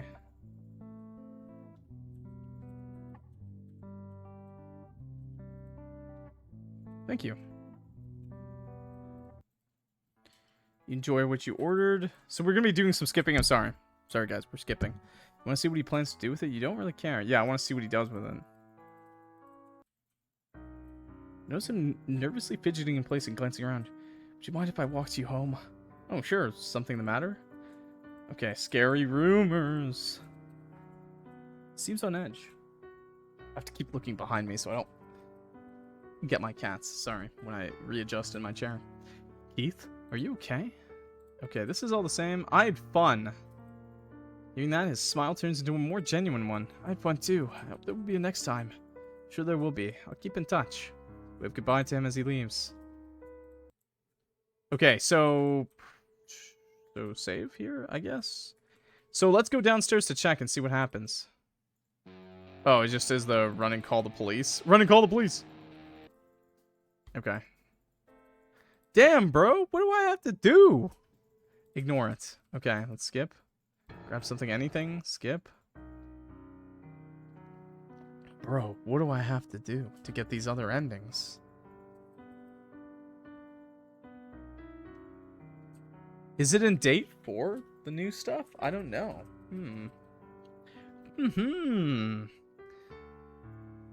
Well, it's okay. I signed up for this. Did you? You warned me, didn't you? I'll be fine. And thank you again for the help. Gives you a small smile. You said these helped you too. Okay. I'll go out with you, Keith. His face lights up. Okay.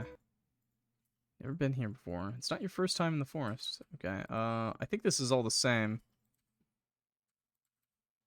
Right? It's much quieter here than at the park. Though I do prefer coming here with company. Otherwise it gets lonely. Do you visit it often? Tenebrous does. I don't come here much, but it's a nice location for a picnic. Okay. Place your hand on top of his. I had a nice and peaceful childhood. Okay, that sounds sweet. I'm glad you had a childhood you go look back on fondly. Ah, lying. Oh, I also brought a book. Figured since we both enjoy reading, we could read it together. It's romance. I hope you don't mind. Yes, there is more. Like, yeah, it might actually have future files in it, actually. But yes, it is still getting updated. Sure, that sounds nice. Takes the book in question and presents it to you. The cover shows a woman dressed in a dark red Victorian dress with raven black hair, staring longingly through a window. Turn it over and read the summary. A young noblewoman is being courted by a prince in whom she has little interest in at first. It's a period drama, one that sold well. According to the cover and the reviews written beneath the summary. Turn the book over and open it on the first page. Have you read this one before? I have. It's one of my favorites. Hope you'll like it as well. Wait, we got a different CG. What the hell? Okay, so we did something right, chat. We did something right. Now you're quite curious. So you skip past the introduction and on to chapter 1, then begin to read it out loud. Once you reach the end of the page, you hand it to Keith, who does the same. At some point, Keith starts giving the characters voices, and you follow his example, amusing each other with funny, over-the-top accents and tones. He's particularly good at imitating an indignant Victorian old lady as she scolds the main character. His acting makes you laugh. Before you know it, you become quite invested in the story. The prince attempting to court the noblewoman comes across as full of himself at first, but he slowly proves to be a passionate and gentle person. That sounds like so much fun, chat. What the hell? I want to do that in visual novels. The heroine is stubborn, and despite her family's pleas, insists on marrying only for love. As such, she challenges the prince to prove his love for her. He attempts to do so through expensive gifts and invitations to parties. Does little to convince her. He befriends her parents, her friends. He promises her status and life free of worries for everyone she loves, if she's to marry him. Still, she remains unmoved. Until one day, when he takes her on a trip, their carriage is attacked by bandits. The prince takes many blows as he fights to create an opportunity for the both of them to flee. By the time they get to safety, bruises mark his face and blood from his own cuts stain his clothes. She remains unscathed. They stop to rest and she attempts to nurse his wounds with whatever little medical knowledge she has. As she does so, she asks him once again to tell him about his love for her. Though this time she does not offer a challenge or a test. Rather, she asks him the way a child would demand their grandfather to tell them a story. You watch Keith's eyes scan the dialogue that follows, but he doesn't read it out loud. What does he say? Read it. He looks up at you, blinking in shock, as if he'd forgotten you were listening. Then he smiles mysteriously, returns his attention to the page. Ever since we spoke for the first time, you've plagued my dreams and danced between my every thought, coming and going as you pleased. The food I eat with you at my side is more savory, and the sunsets I watch with your hand wrapped over my arm are brighter. At some point he lifts his gaze from the book and settles on you, but continues. You frighten and fascinate me. You're like no one I've met before. I feel I cannot get enough of you the more I know about you. That's not in the book. That's such a sweet love declaration. That wasn't even in the book, was it? Continues to smirk mysteriously and closes the book with his thumb wedged between the pages. Let me see. You try to reach for the book, but he holds it out of your reach, laughing. You try to grab it again, but Keith's long arms aren't making the task easy. You made it up, didn't you? When you return your focus to him, you realize you've half crawled on top of him, your face only inches away from his. The amused look on his face fades and is instead replaced by something soft, full of longing. Your breath catches in your throat. Oh my god, it's still... Before you can do anything else, a strong gust of wind takes both of you by surprise, ruffles the pages of Keith's book, and sends his bookmark flying all the way past the tree line. Oh, great. It's okay, I can go grab it for you. Jump to your feet and rush off towards the tree line. Woohoo! Alright, but be careful. Yeah, okay. Alright. Yep, we got it. Oh, we're fucking dead.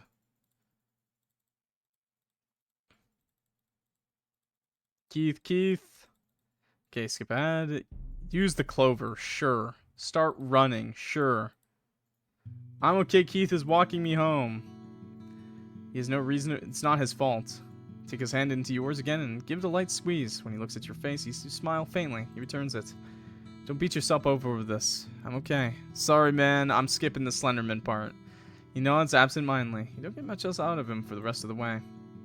He finally speaks up. I'm sorry today ended like this. I hope you still sleep well tonight. Here's to hoping next time will be better. Good night, Keith. Good night. But unfortunately, I think it's fucking death if you go with Keith. Disappear. Bad end. Not of this world. You just fucking die, dude. What? Start, and this time I'm going to go through all of Tenebrous's options. So when you go with both of them, or you go on a date with Tenebrous. Sorry, I didn't, oh my god. This is lock. Cock. Okay, we're gonna be skipping, and I'm gonna try to go...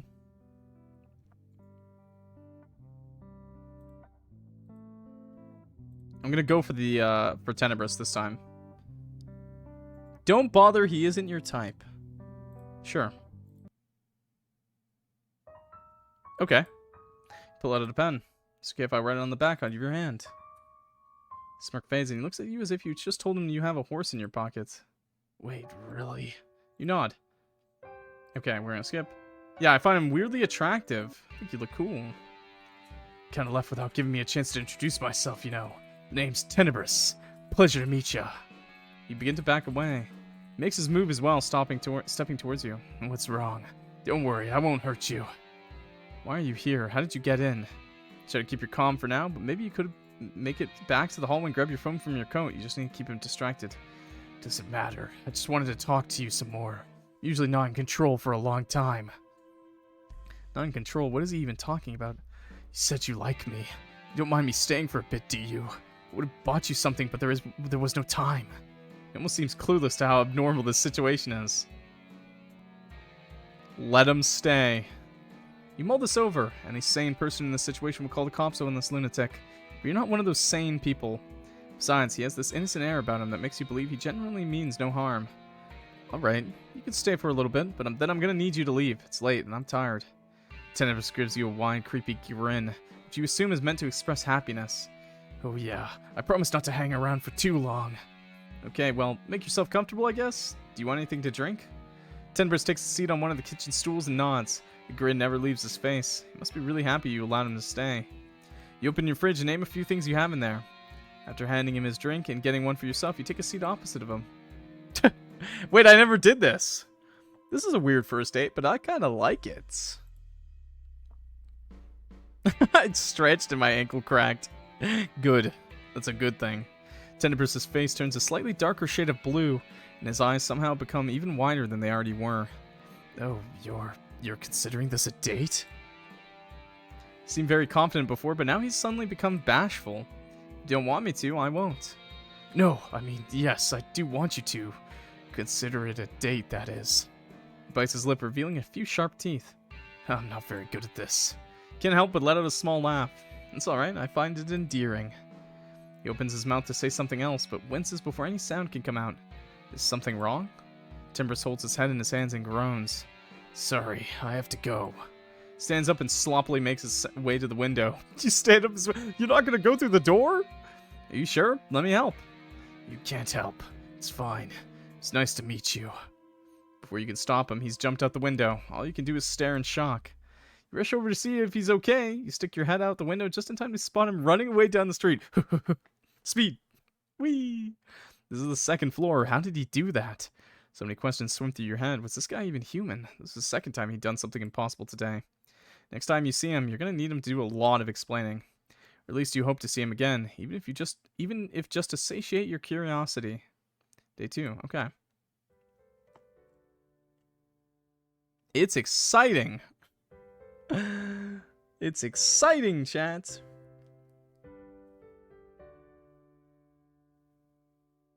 Okay. Sorry, I'm just making sure I see stuff. Okay, so skip.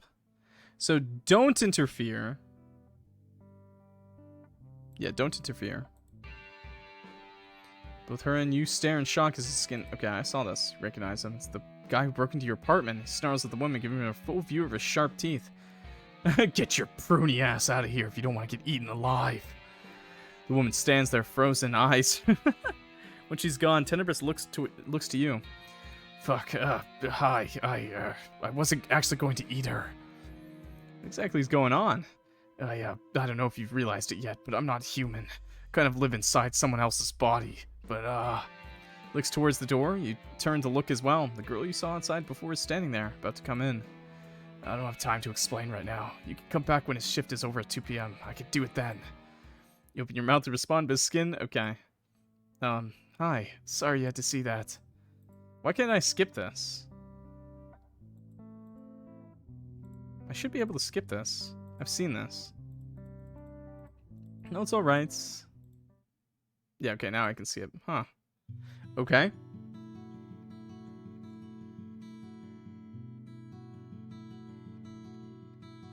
Okay, 1 second.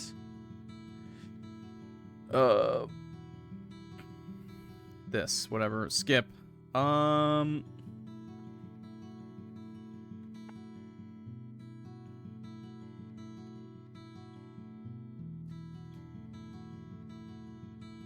Find him even more intriguing now.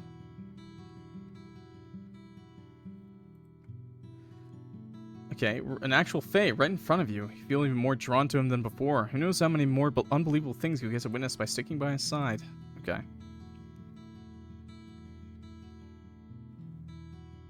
Yeah, so just that you head back so you don't need to deal with the crowd. Okay, skip. What does this say?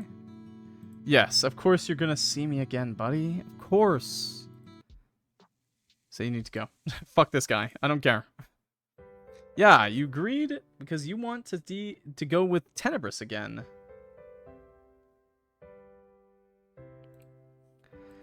I'm trying to get something different here. Talk to Tenebrous. Yeah, can I talk to Tenebrous? I only agreed to come here today because I was hoping to see him. That's so mean. You're not going to back out. Yeah, I'm not gonna back out. I'm being mean to him. I'm being mean to him. No, we're doing the bullying route. Yeah, we're bullying Keith. Fuck this twink. Thank you. Okay, food's alright. It's not phenomenal, but today's decent. Do you like it? It's alright. Not exactly the way I usually like it. Oh, would you like to try mine? Dude, poor Keith. No! Chat is so funny, dude. You eye his food. It does look good, objectively speaking. Okay, well, eat his food. You expect it. Look at that smile. You expect him to just push his plate closer, but instead Keith stabs his fork into his potato and holds it out in front of your face with a big smile on his face. Open wide. You hesitate, but ultimately indulge him. Tastes good. See, there we go. We got a cute moment with him after we bullied him. But show on your face that you seem to enjoy it because he immediately feeds you another. He seems to enjoy feeding you more than he was enjoying eating it himself. You have to stop him at one point and return to your meal. Otherwise, he may have slowly fed you his entire plate. That's so cute. At one point in between bites, Keith leans against his palms and glances at the... Okay, this is the same. Okay. You regret refusing it, sure. You never considered how much thought he put into this. He thought he just picked a pretty flower. Perhaps it was a little cruel of you to reject it.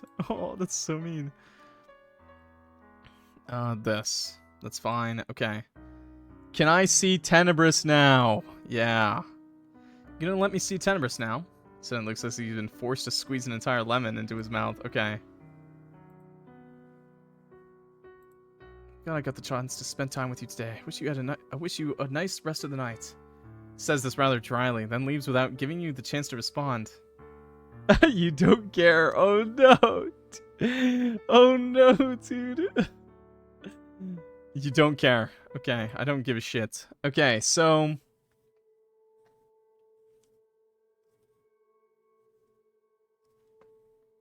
Okay, let's save here. Let's do a little quickie save. Okay, so I need to go downstairs to check.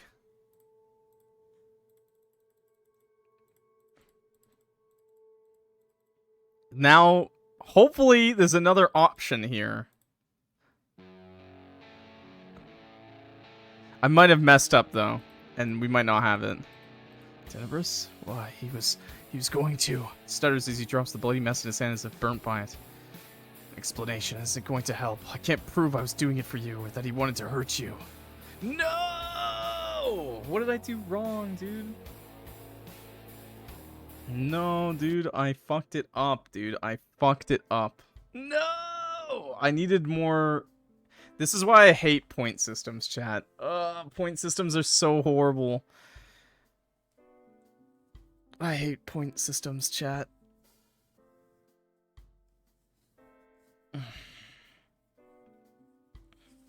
Okay, I think I can load. I think there was a load I made that was okay to load up. Did I save it all during that run? Oh, maybe I didn't save it all. Oh my god, I didn't save it all during that run. It's the park section. Yeah, point systems kind of suck. Do you want a strategy? I would love a guide, but I don't think anyone has an actual guide for this game. I just have a system, like there's like a guide on the game page. Clock, listen to Flexius. Spoilers are fine right now. We are just trying to clean up some endings. That's all I'm trying to do, so. The faster the better, I say. I just have a guide for the first 3 dates. Sorry, Felixius. If you could help us out here, I'd really appreciate it. You have to collect yandere points. I figured that's what I was doing wrong. So I'm going to start it one more time over from the top. We're going to go for Tenebrous. I have the guide that shows me the yandere points. I have the guide to show me the yandere points. And the points for, like, each of them. But, like, we'll go for Tenebrous, I guess, first.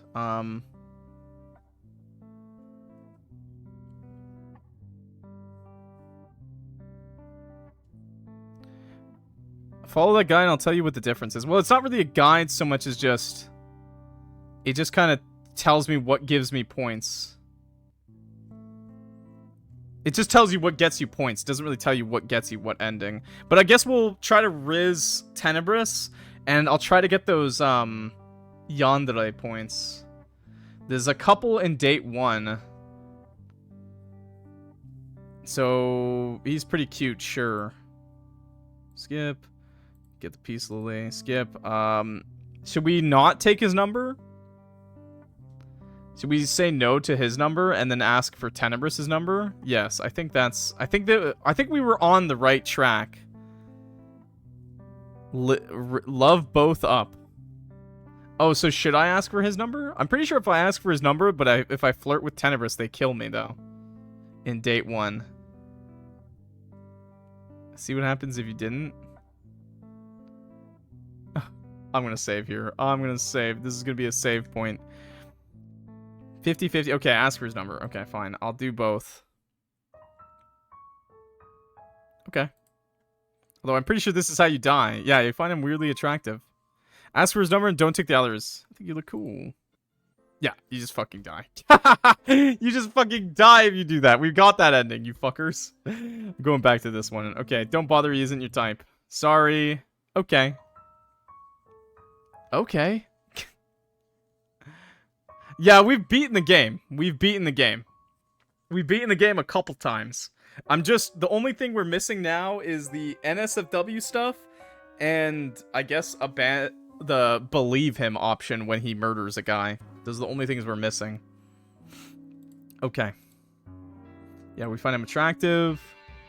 Let him stay. Weird first date, but I kind of like it. Getting human guys, that scene is easier. Yeah, I was hoping to see what would happen there. I'm going to try to do both. So, it's exciting. It's exciting. Yeah, it's exciting. Chose not to stop.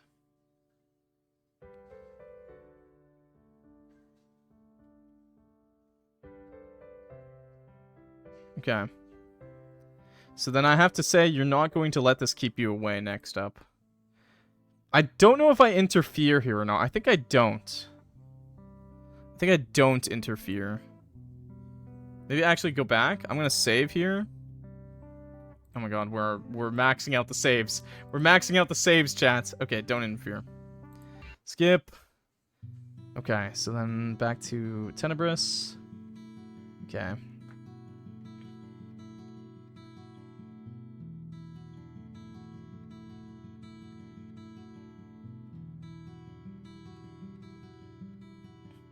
Oh wait, step in is good. Oh shit. Okay, never mind. Step in is good. Load. Never mind. Stepping in is good. Stepping in is good? No. But I need the... I'll just say step in, yeah. No, because there's a yandere point if you don't step in.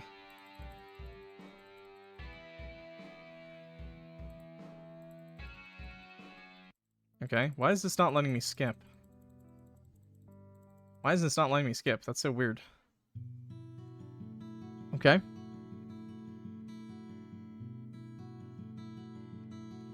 That's frightening. Okay. You're even more intriguing now. Yeah, you're even more intriguing. Suggest that you head back. You don't have to deal with the crowd. Yeah, you don't have to deal with the crowd, bro. Oh, wait. Wait. Back. Try to cheer him up is better. Oh my god, try to cheer him up. It's clearly uncomfortable being given so much negative attention. Perhaps you could do something to help him feel better. There's an ice cream stand not too far ahead. It's not really ice cream season, but the weather is pretty warm. Would you like it if I treated you to some? That single suggestion managed to banish every trace of displeasure from his face. He nods eagerly, reminding you of a kid about to be given a snack. To make your way to the stand, Tenebrous gets 3 scoops of chocolate ice cream. You get 2 of your favorite flavors. Stares at you as you take out your wallet to pay for them. Are you sure you don't want me to pay for mine? Nah, I said it was my treat, didn't I? Shrugs and returns his focus to his ice cream as you hand the money to the vendor. Why don't we find somewhere to sit? We could look for a bench in a more remote area.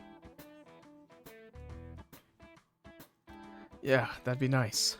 Walk around some more and... I haven't did this. This is all we were missing, I think, is the ice cream. We did not do this on our previous run. Walk around some more in search of said bench. This is the only... This might be the reason why I didn't get it, by the way. Tenebrous is now in much higher spirits, despite people still staring at him. He only cares about the treat in his hand.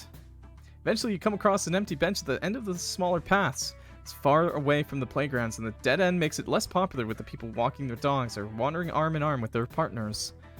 Tenebrous is already halfway done with his ice cream by the time he sits down. I don't know if it's a good idea to eat that so quickly. This is me eating it slowly. I usually take bites out of it. And you don't get brain freeze? What's that? You know, when you bite into something very cold and your head hurts for a little while? I've never had that happen. You're one of the lucky ones, then. Since you can't say the same thing about yourself, you return to slowly eating your ice cream. However, you notice him stealing glances at every once in a while. Chat, what do you want me to do? Do you want me to tease him or give him some? This is pretty cute. Yeah, it's pretty cute, I guess. Should I give him some of it or just... I don't know. I don't know what to do, chat. I don't know. Maybe I should give him some. Just be nice. I could save 2. Tease. Okay, well... 2. I see... Save. Save? I saved. We'll tease him first. Aren't you kind of greedy? You eyeing my food while you're already stuffing your face with yours. He stops mid-lick and stares at you, purple tongue sticking out. Ha! Am I not allowed to look at it? I know that look. You want a bite. He pouts and faces away from you with a small hump before going back to eating his ice cream. Makes you laugh. Take pity on him and change the subject. No! You're supposed to let him have some after that. Conversation continues for a while, although Tenebrous doesn't always understand certain figures of speech or insinuations. Teed. He doesn't always understand certain figures of speech or insinuations. He doesn't let that stop him from enjoying it. He just needs to stop you from time to time to ask what you actually mean to say. Tells you about the stray cats he feeds in the evenings and his favorite spot in the forest. As expected, he prefers nature and animals over people. Though he doesn't strike you as unfriendly either. Maybe it's just a tad awkward. Eventually, you decide it's about time you head back, so you start making your way out of the park. Say, yes? How can you tell when you're on a date?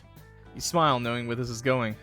Helps to ask the person, but it usually is a date if 2 people romantically interested in each other are going out together.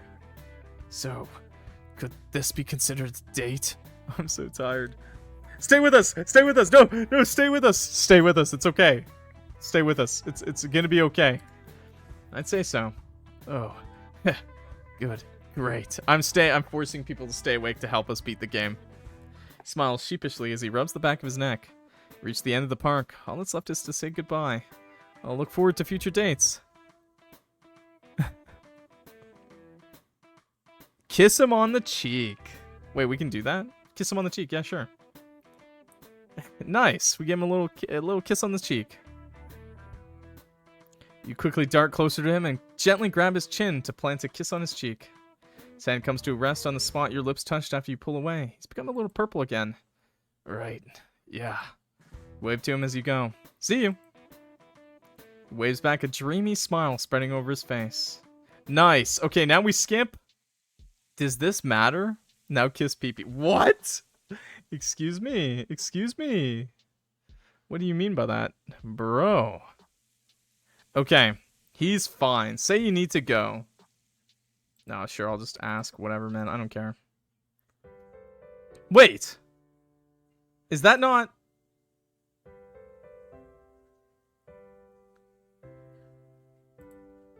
Wait, is that not where you hear the sound?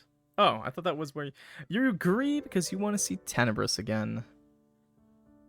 Oh, okay, yeah, never mind. I'm stupid. It's after this. Okay, Tenebrous again. Okay. Did we get enough yandere points, though?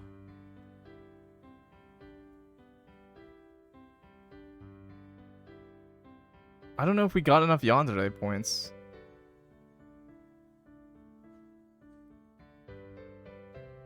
Hydration. Oh my god. Ugh. Oh, I think we made the mistake again. I don't think we have enough yandere points. I can't check them both at the same time. Ah! I don't know how to get the yandere points and make him fall in love with me. We'll see what happens, I guess. We'll see what happens. You unlocked a new scene? Okay. I mean, that's true. Okay, skip. Make sure you look nice. Sure. Thank him. Sure. Try something new. Skip. Maybe I should. Can I talk to Tenebrous? I feel like that'll make him really sad if I say that, but I kind of want to say it.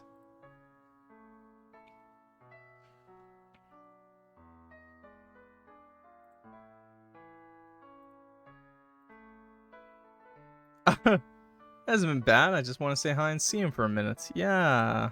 Do all the 10 routes. He's right. It's not worth the risk. You're not going back out. Yeah. You're not going to back out. Can I see Tenebrous now? Thank you. Okay. Oh, wait. You shouldn't have tried to experiment. Oh, the food is alright. You enjoyed. You shouldn't have tried to experiment. Is that new? No, that was there, I think. Right? Stomach lurches as you struggle to swallow the one bite you attempted to eat. This is definitely not your kind of food. You should have gotten something familiar. Is your food not to your liking? Not really. Kind of took a risk and wanted to try something new. Oh, would you like to swap? You don't like his food either. You're hesitant to just take what he ordered. You don't like his food either. Yeah, I fucking hate it. No, it's okay. I'll stick with what I've got. Okay, if you're sure. Okay. See what he wants to plan to do with it. Okay, can I see Tenebrous now? Okay. What a jerk. You don't care. You feel guilty. What a jerk. Okay. Okay, chat. Can I... Is it gonna go downstairs to check it? Is it gonna show me something new? Okay. Is it gonna show me something new, chat? Tenebrous stands over a man, drenched in blood. Tenebrous. Freezes on the spot. His grin falls as his eyes meet yours. Why? He was going to. Stutters as he drops the bloody mess in his hand as if burnt by it. The explanation isn't going to help. Get proof I was doing it for you, that he wanted to hurt you. No, dude, no! Why, dude? Dude, it's hurting me. It's hurting me how we're not getting this. How are we not getting it? It's because we need to get the yandere point. Go back to the start of the park scene. This? That's the ice cream. I guess I can hit back. We're cheating. Okay, we'll go back to the start of the park scene. Okay. Okay, what do I have to do? So sleepy. I'm sorry. We're almost done. We're almost done. Almost done. Okay, I'm pretty tired too, actually. Pretty tired too, honestly. What do? What do? What have we not picked? Like mean options, I guess? It's a 2 against 1. You could type it out if you want and then leave if that's okay. The trick. Bottom. Just skip bottom. Okay. You're not going to let this keep you away? Oh, that's what it is. You're not going to let this keep you away. That's the one. That's the option that gets you the yandere point. Yandere. Oh, Ginger said she's gonna punch me. Suggest that he stick with Keith? I think we're good. Yeah, top. Okay, I think we're good now. I think I just need to pick the right options. Of course. Of course you're gonna see me again, bro. Really? So you need to go. Yeah, we're gonna go. I want to see Tenebrous again. Okay, make sure you look nice. Thank him. Yeah, now we just skip. I don't care. Maybe I should. Can I talk to Tenebrous? I only agreed to come here because I was hoping to see you. Bully him! Bully him! You're not going back out. Thank you. Enjoyed what you ordered. Want to see what he plans to do with it. I don't think this is even the freaky ending, by the way. I think this is a different ending. I don't know how to get the freaky ending. Well, but I think this is something else. Can I see Tenebrous now? What a jerk. Didn't let me see him. Okay. Go downstairs to check. Okay, chat.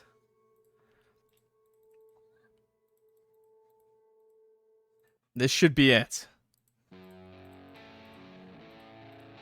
Why? He was going to.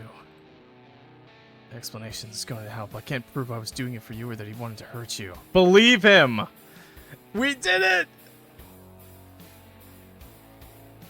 it! Okay, I don't know if this will get us spicy, but finally we got something new. You thought he was going to harm me? Tenebrous looks you up and down, probably wondering what you're doing still standing there instead of running away screaming. Yeah, he's been following you around for a while. He had an axe in his backpack and he buzzed your apartment. A giggle escapes you. You muffle it. He's covered in blood and I'm giggling? You muffle it with your fist, trying to keep it together. Did Keith somehow know about this? You remember how anxious he was earlier, poor thing.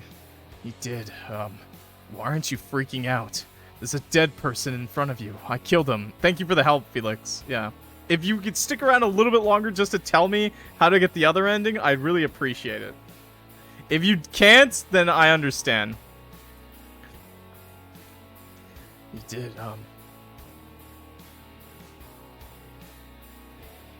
You just have to tell me. You could just write it out quick, okay? You did. All for little old me. I admit I'm quite excited. Oh, would you like it better if I pretended to be scared? No, I'm just kind of confused. Smile sweetly. They can't lie, can they? So you're telling the truth when you say you did it for my sake. Do you need help getting rid of the body? Oh, no, I'm fine. We have our methods. I see. In that case, I'll wait for you inside. You can come wash off the blood if you'd like. Are you sure? You're not scared of me at all? Of course not, silly. I'm ecstatic. Can't keep me waiting for long, okay? Blow him a little kiss as you go, practically skipping to your apartment. Wait a second. Wait, is this actually the NSFW ending? Wait a second. Wait a second. A dreamy sigh escapes you as you close the door behind you. Try to wait patiently, but your excitement is so hard to contain. The image of him covered in blood with that twisted smile on his face keeps coming back to you and making your heart beat faster. He looks so handsome standing over the corpse of a man that wanted to hurt you. Chat, you're being freaky and weird. You're not even gonna be able to see it. I gotta turn it off if anything spicy happens. Another giggle escapes you. He appears in your kitchen 20 minutes later, a bag in hand. You rush in as soon as you hear him coming. That was fast. What did you do with the body in such a short amount of time? I took it to the woods. Put a charm on the area where I buried it. Anybody who goes there will be walking in circles. You can do that. It sounds convenient. What's in the bag? Clothes. Keith hid them in the area earlier today. Smart. You go up to him, eyeing him up and down. He still looks a little wary, but you pay it no mind. Instead, you grab him by the sweater and pull him towards you. Okay. You grab him by the sweater and pull him towards you. It'll be a while before it dries. The blood. The smell is still so strong. You run your hands over his chest, making your way to his neck and then his face. Now you need to wash it off. Truly a shame. Seeing you like this, it makes me burn. Chat, I think something's wrong with me. This is getting a little too much for even me, chat. He lets out a breath. His face is close enough for it to hit your skin. The bag drops to the floor. You watch with satisfaction as his cheeks turn purple. I could put off washing it for a bit longer. His eyes trail down to your lips. He inches closer. What do you mean it makes you burn? Without warning, you shove him against the wall. He grunts as his back hits it. Chad, I think we matched his freak. Before you can mutter another inquiry, your lips crash over his. The ad's saving you. Nice! Let's go, ads! Your lips crash over his. He hums in surprise. However, moments later, his arms are around you, pulling you closer. His kisses are clumsy, but eager in return. Stop here. Yeah, okay. Well, chat, I guess this is a good time to stop it here. His breathing has become heavier by the time you pull away, and the adorable blush from earlier is intensified. Smile.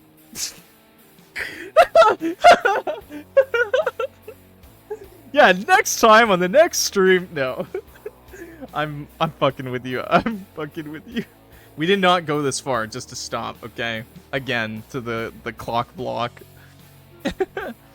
Take it further. You grip his sweater tighter, soaking your hands with his blood as you kiss him feverishly. It lets you take the lead and do as you please. More. He murmurs between kisses, pleading greedily. And who are you to deny him? Nothing could taste better than his lips right now, clumsy and quivering as they may be. Your hands release their grip, and his sweater to reach down and begin to pull it off of him, ravishing as he may look in these blood-stained clothes, just as eager to see what's beneath them. You know what I want, don't you? The purple blush on his cheeks deepens as he nods. The sweater comes off. You waste no time unbuttoning his shirt next. His skin is hot beneath the touch of your palms. You can feel his fast heartbeat, causes your own to quicken. For someone who just murdered a giant man, you sure are timid. I've never done this before, so I'd rather you take the lead. No problem. You'll be my little snack. You spread kisses all over his neck, slowly moving down to his chest. He groans when you begin to suck on a spot at the base of his neck, leaving a bruise behind. I'm a little scared too, chat. This is a little freaky. Oh no. You press your knee between his legs, where you can feel him going hard. Oh, fuck. Your hickeys turn into bites. He moans when you bite down particularly hard on his shoulder. Ah! The sound makes you tingle all over. You smile in satisfaction, his smell mixed with the strong scent of iron, the sound he makes, the rhythm of his heavy breaths, the feeling of his skin under your lips, all yours. I'm dying. What the things I do for chat. You reduced a dangerous, horrifying entity, one that killed a brute of a man, to a whimpering mess beneath your touch. You feel ravenous. You feel so alive. Clock. Your mouth captures his again, hungry and eager, interrupted only briefly from time to time, so you can whisper to him. Your knee begins to rub circles against him. Tell me why you killed him. I wasn't gonna let him hurt you. Why not? Because I care about you. You're mine. The conviction in his words makes your heart flutter. Presses back against your kiss with sudden boldness. You feel the sharpness of his teeth against your tongue and wonder what they'd feel like biting into your skin. One of your hands slips down from his stomach and starts fiddling with the zipper of his pants. Desire shines in his half-lidded eyes. Pulls you into him, pressing your bodies together. The closeness feels so good. You break away from his lips and slide down against him, trailing more kisses and hickeys in your wake until you reach his crotch.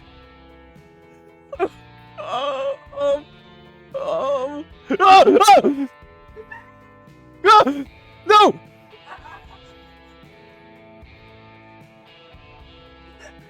Little quick. Let me just take a peek at this. The tip of his thing is already leaking pre-milk when you pull it out. Jesus Christ, what am I looking at my screen, bro? I would be quick. I did the thing again. Where I clicked on the wrong scene, okay? I did the thing again. I didn't think it'd be that quick, okay? I thought I'd have a little bit more time. I didn't know it would just be like I reached his it didn't even tell me I pulled it out yet, okay? I thought it would be like, you're pulling it out, and then it would come up, and then I could change the screen, dude. YouTube? That's censored. I can't believe this has happened a second time. I thought I'd be actually a lot better at that this time. Shit. Okay, well... Do you guys want me to just read it out to you? Or maybe I can add something. Here, wait, give me a second. Here, I can add an image, actually. Chat, don't you worry, I got this. I got this, chat. I got this. It should be around here. Yeah, there we go. There we go. Okay, there we go. Ah! Ah! Ah! Wait, I didn't add it to that scene. Oh, this is awkward. Well, chat,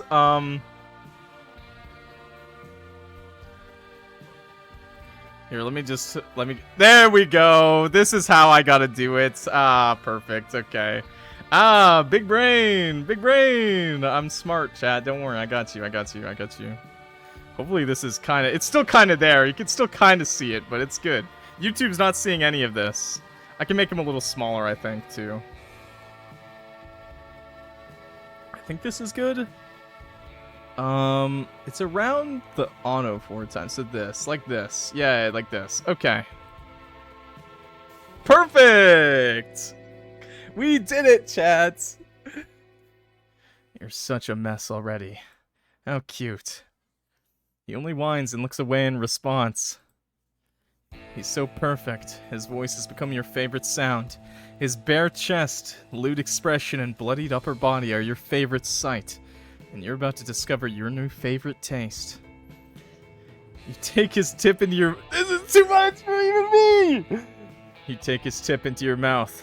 Another moan escapes his throat. As your tongue circles it. Your other hand undoes his pants and slips between your legs. It becomes slicked down there. Holy shit, yes. Hey, yo, what am I doing? Take in more of him. More moans follow, gradually getting louder as you move your head back and forth. Presses himself hard against the wall, trying to keep himself upright. This is for Clock sticking it to Jeff Bezos. He'll show Blueberry Keen if he wants to. I didn't want to. I'm sorry, Chad. The neighbors could probably hear him, but you could care less. You're the one causing him to make all this noise. The thought makes your body heat up even more. Clock, fuck. His hips buck, pushing his blank deeper into your mouth. He trembles and spasms as he blanks with another loud moan. Ah! You find yourself moaning along with him. You want to watch him do that over and over until he's left an exhausted mess. Holy cannoli! The excitement lingers as you pull away. Please... I hope you know we aren't done yet. Tenebrous pants. Sorry, I'm not used to this. I can go again, though. Good. We can move somewhere more comfortable. You stand up and let him push himself away from the wall. He looks so disheveled. He's still tired from his organs. Take him by the hand and lead him away. Can't help the feeling of smugness overtaking you. Bad end! A trophy claimed. We died, chat. We died. Why is there a clock in the middle of this? Just cuz. Just cuz. Hey, little buddy, we're gonna put you away for now, buddy. Hopefully it's like here, the next scene, I guess. I don't know, man. Okay, well, bad end, a trophy claimed. Okay, chat, so we got one more ending to go for.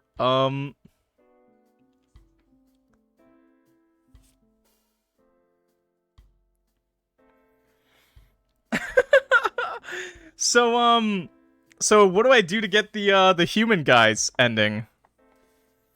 Oh no! How was it? Was it worth the pain to go through? Human, Keith.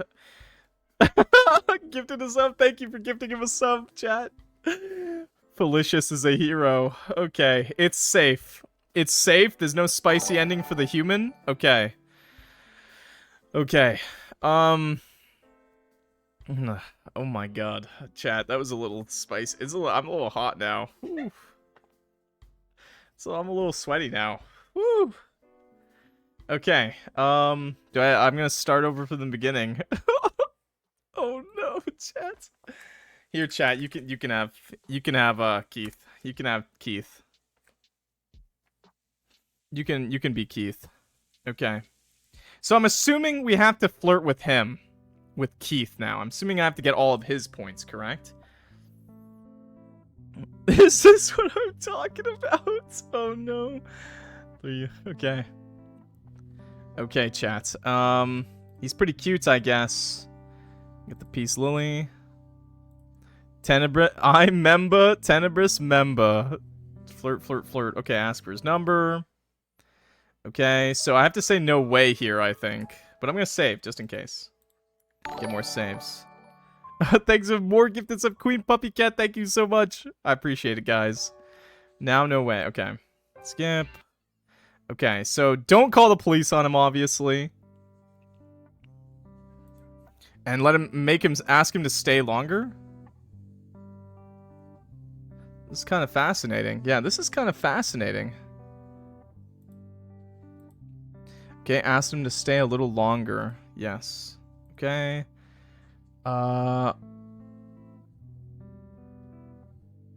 Ask him if he'd give you his number. More of a stay inside person. Flirt, flirt, flirt. Okay, what is it? It's exciting. It's exciting. Okay. Good, good, good. So that's our second one.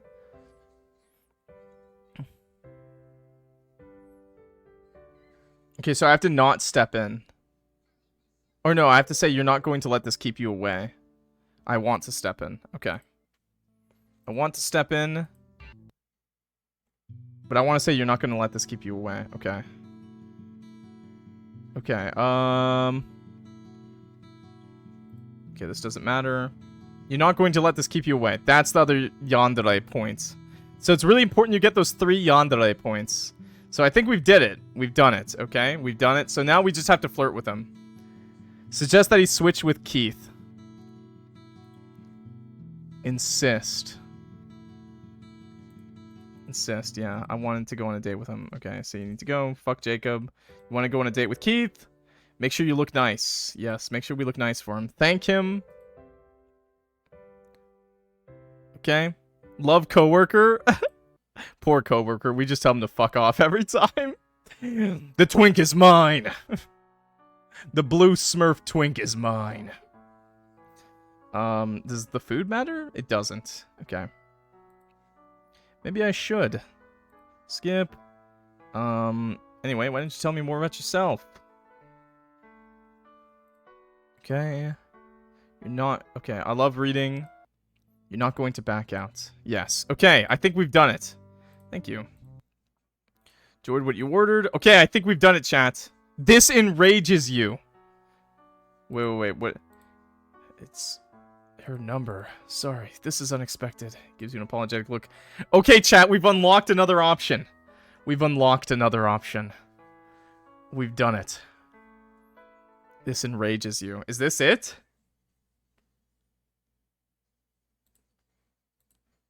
You freeze. You knew it. You knew she'd been checking him out. That skank. Who does she think she is, hitting on the guy who's clearly on a date with you? You grit your fists as your entire body tenses. Keith notices this. Oh, but don't worry. I really have no plan of using it. Here. He hands the piece of paper over to you. You can get rid of it yourself if you'd like. You stare down at the piece of paper emptily. Then your mouth twists into a sweet smile. Isn't he just perfect? So handsome. So charming. So sweet. You close your fist, crumpling the paper. Yes, you will get rid of it. Thank you. Chat, you're a little freaky, aren't you? Two of you continue to chat as you leave the restaurant. You mimic throwing away the paper in a nearby bin, then quickly stuff it inside your pocket. Keith doesn't notice. Why did we do... what? You press a kiss against his cheek before bidding him farewell. He wants to walk you home, but you refuse.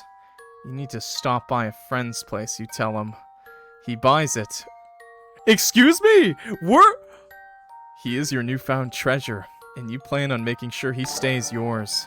This restaurant must be a place he likes a lot, one he most likely revisits. You'll make sure it is worthy of him. It's been a few days since your date with Keith. He sounds surprised but happy when you suggest a dinner date. This is so different. He insists that you have it at his place so he can show off his cooking to you. Who are you to deny him that pleasure? The smile will not leave your face as you're waiting in front of his door. You've made sure to dress up. Your heart is beating fiercely in your chest as it opens, and Keith appears in the doorway. Good evening.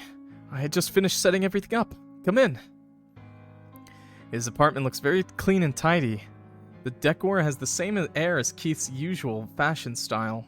Is this like AI backgrounds? What is this? Dude, what is this?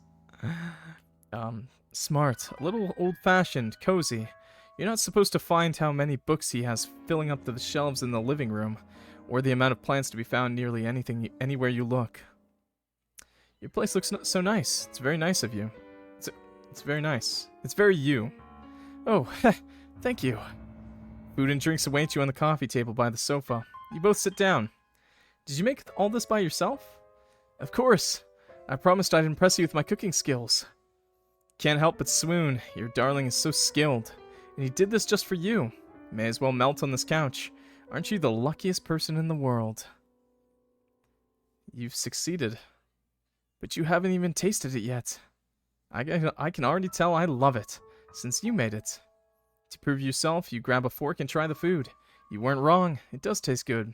Make this fact known with a satisfied hum. Told you. Keith laughs. It's the sweetest sound you could ever hear. You want to hear it more and more. You begin to chat while you eat. He tries to ask about what you've done the past few days, but you keep your answers short. Instead, you want to know about him. What has he been doing? What books has he been reading? Did anybody bother him? Did anybody else catch his eye? Ugh. Ugh. There, hydrate, check. Okay. I'm not that thirsty. Y'all are thirsty. You hydrate, chat. We're gonna see something weird soon, I think. Instead, you want to know about him. What has he been doing? What books has he been reading? Did anybody bother him? Did anybody else catch his eye? He's a little taken aback by all the questions, but he questions them patiently. He answers them patiently, with that lovely smile of him constantly present. White claw check. Don't shit yourselves! You know, Keith, dear, I really wanted to see you, but I also wanted to talk to you about something. What is it? I've never met someone quite like you. You make me restless, feverish. You make me feel like I'd feel perfectly happy if you and I were the only people left in this world. Why? Why? We're trying to get further! Chat, you fuckers!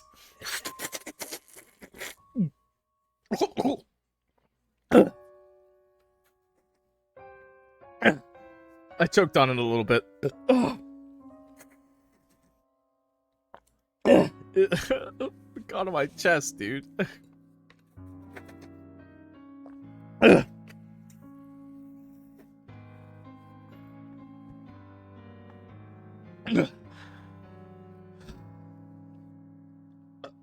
Excuse me. That's enough water. I got my shirt wet, chat. Gargle it for us. Why would you want to hear that? Why would you want to hear that? Nah, I'm good. I'm chugging it. That's enough.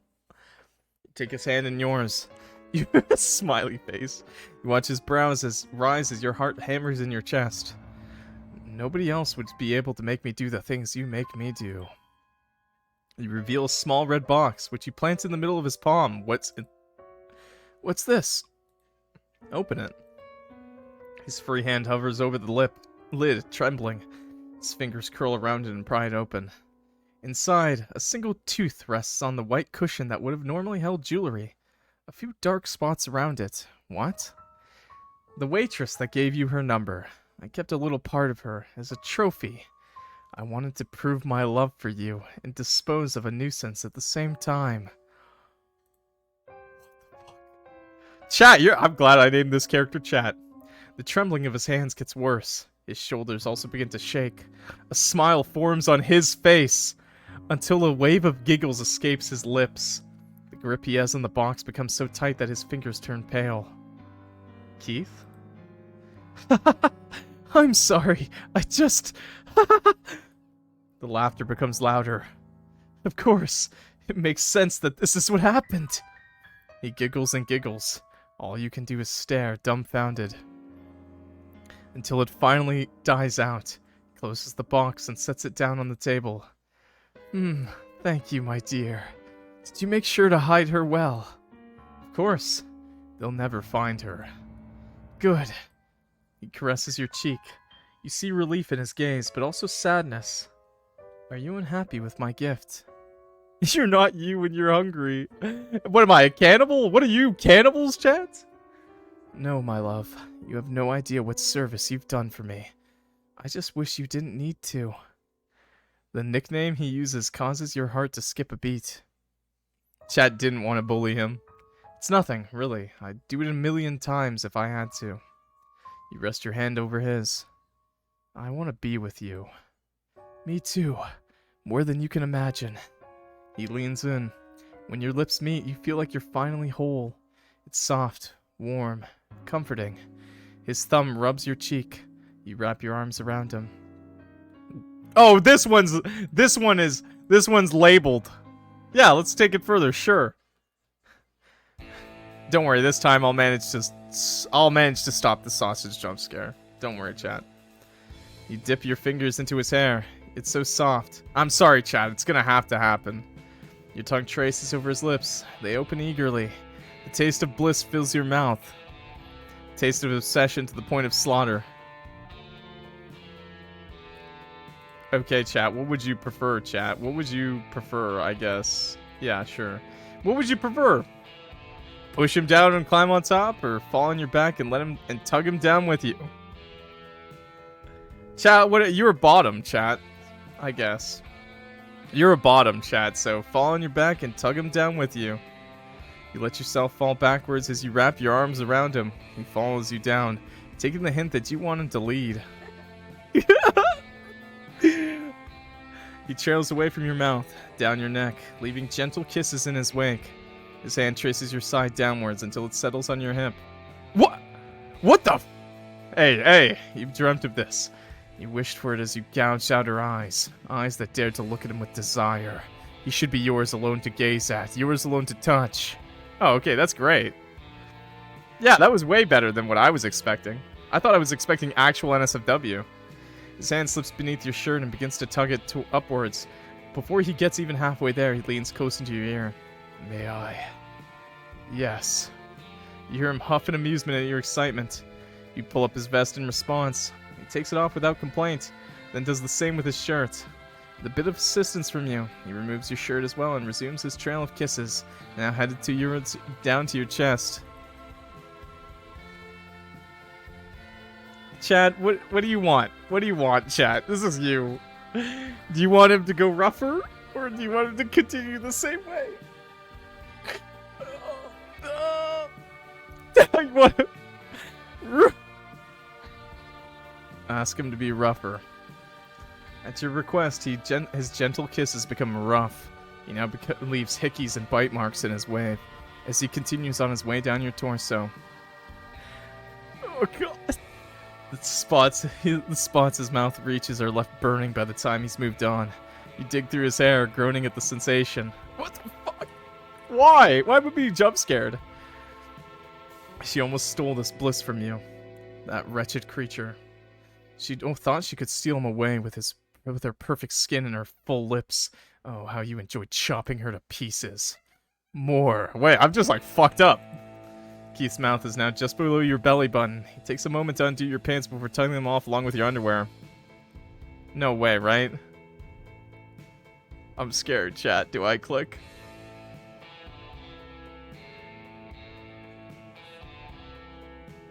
Don't click.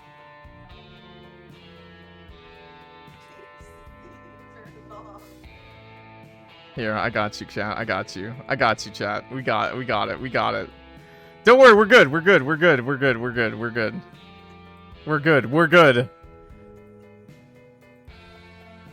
Oh, okay. Well, we have a penis or a vagina. What's the difference? What's the difference? I guess since we're chat, we have a vagina, because this time it's not clock, okay?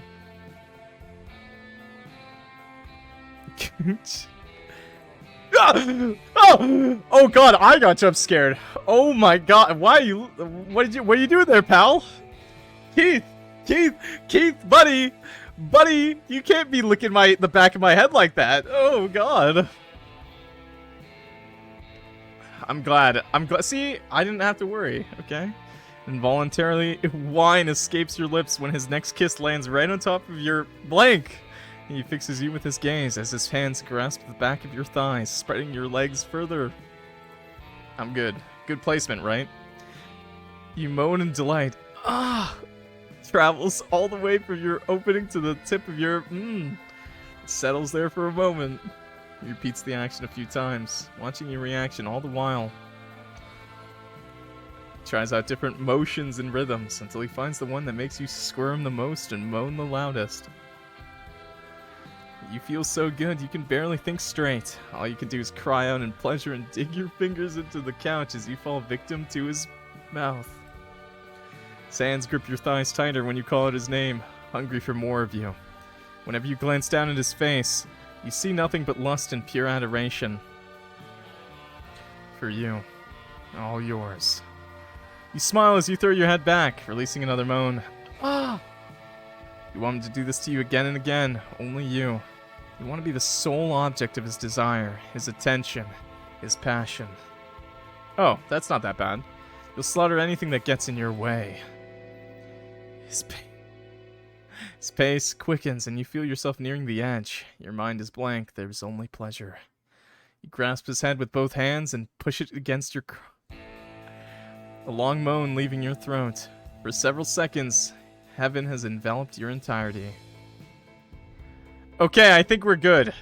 I think we're safe now, chat. I think we're safe. Keith pulls himself away, gasping for air when you finally release him. Oh gosh, I'm sorry. He laughs. Don't worry about it. I take it you enjoyed that. You return his smile, still panting. I did. I hope you did, chat. I hope you guys enjoyed it. We can go again once you've rested, possibly in a more comfortable spot. Oh yes, please. He chuckles. Once you've recovered a little, he offers you his hand to help you off the couch. You take it. Feels like it's your birthday as you follow him to the bedroom. Bad and selfish. Oh wait, whoops. F3? Nope. F4? F5? I don't know how to get rid of that. In the okay. Okay, chat! You got what you wanted. Everyone got what they wanted, I think. I think it worked out, okay? I think that's all we're gonna do in this game for now, okay? We got your bad endings. What do you mean selfish? You took Where do I find it? I will leave the link. Well, I will leave the link of the game is already on this first YouTube video. So if you want to download the game yourself, you can download the link on the YouTube channel right now. I did things I never thought I would do for chat today.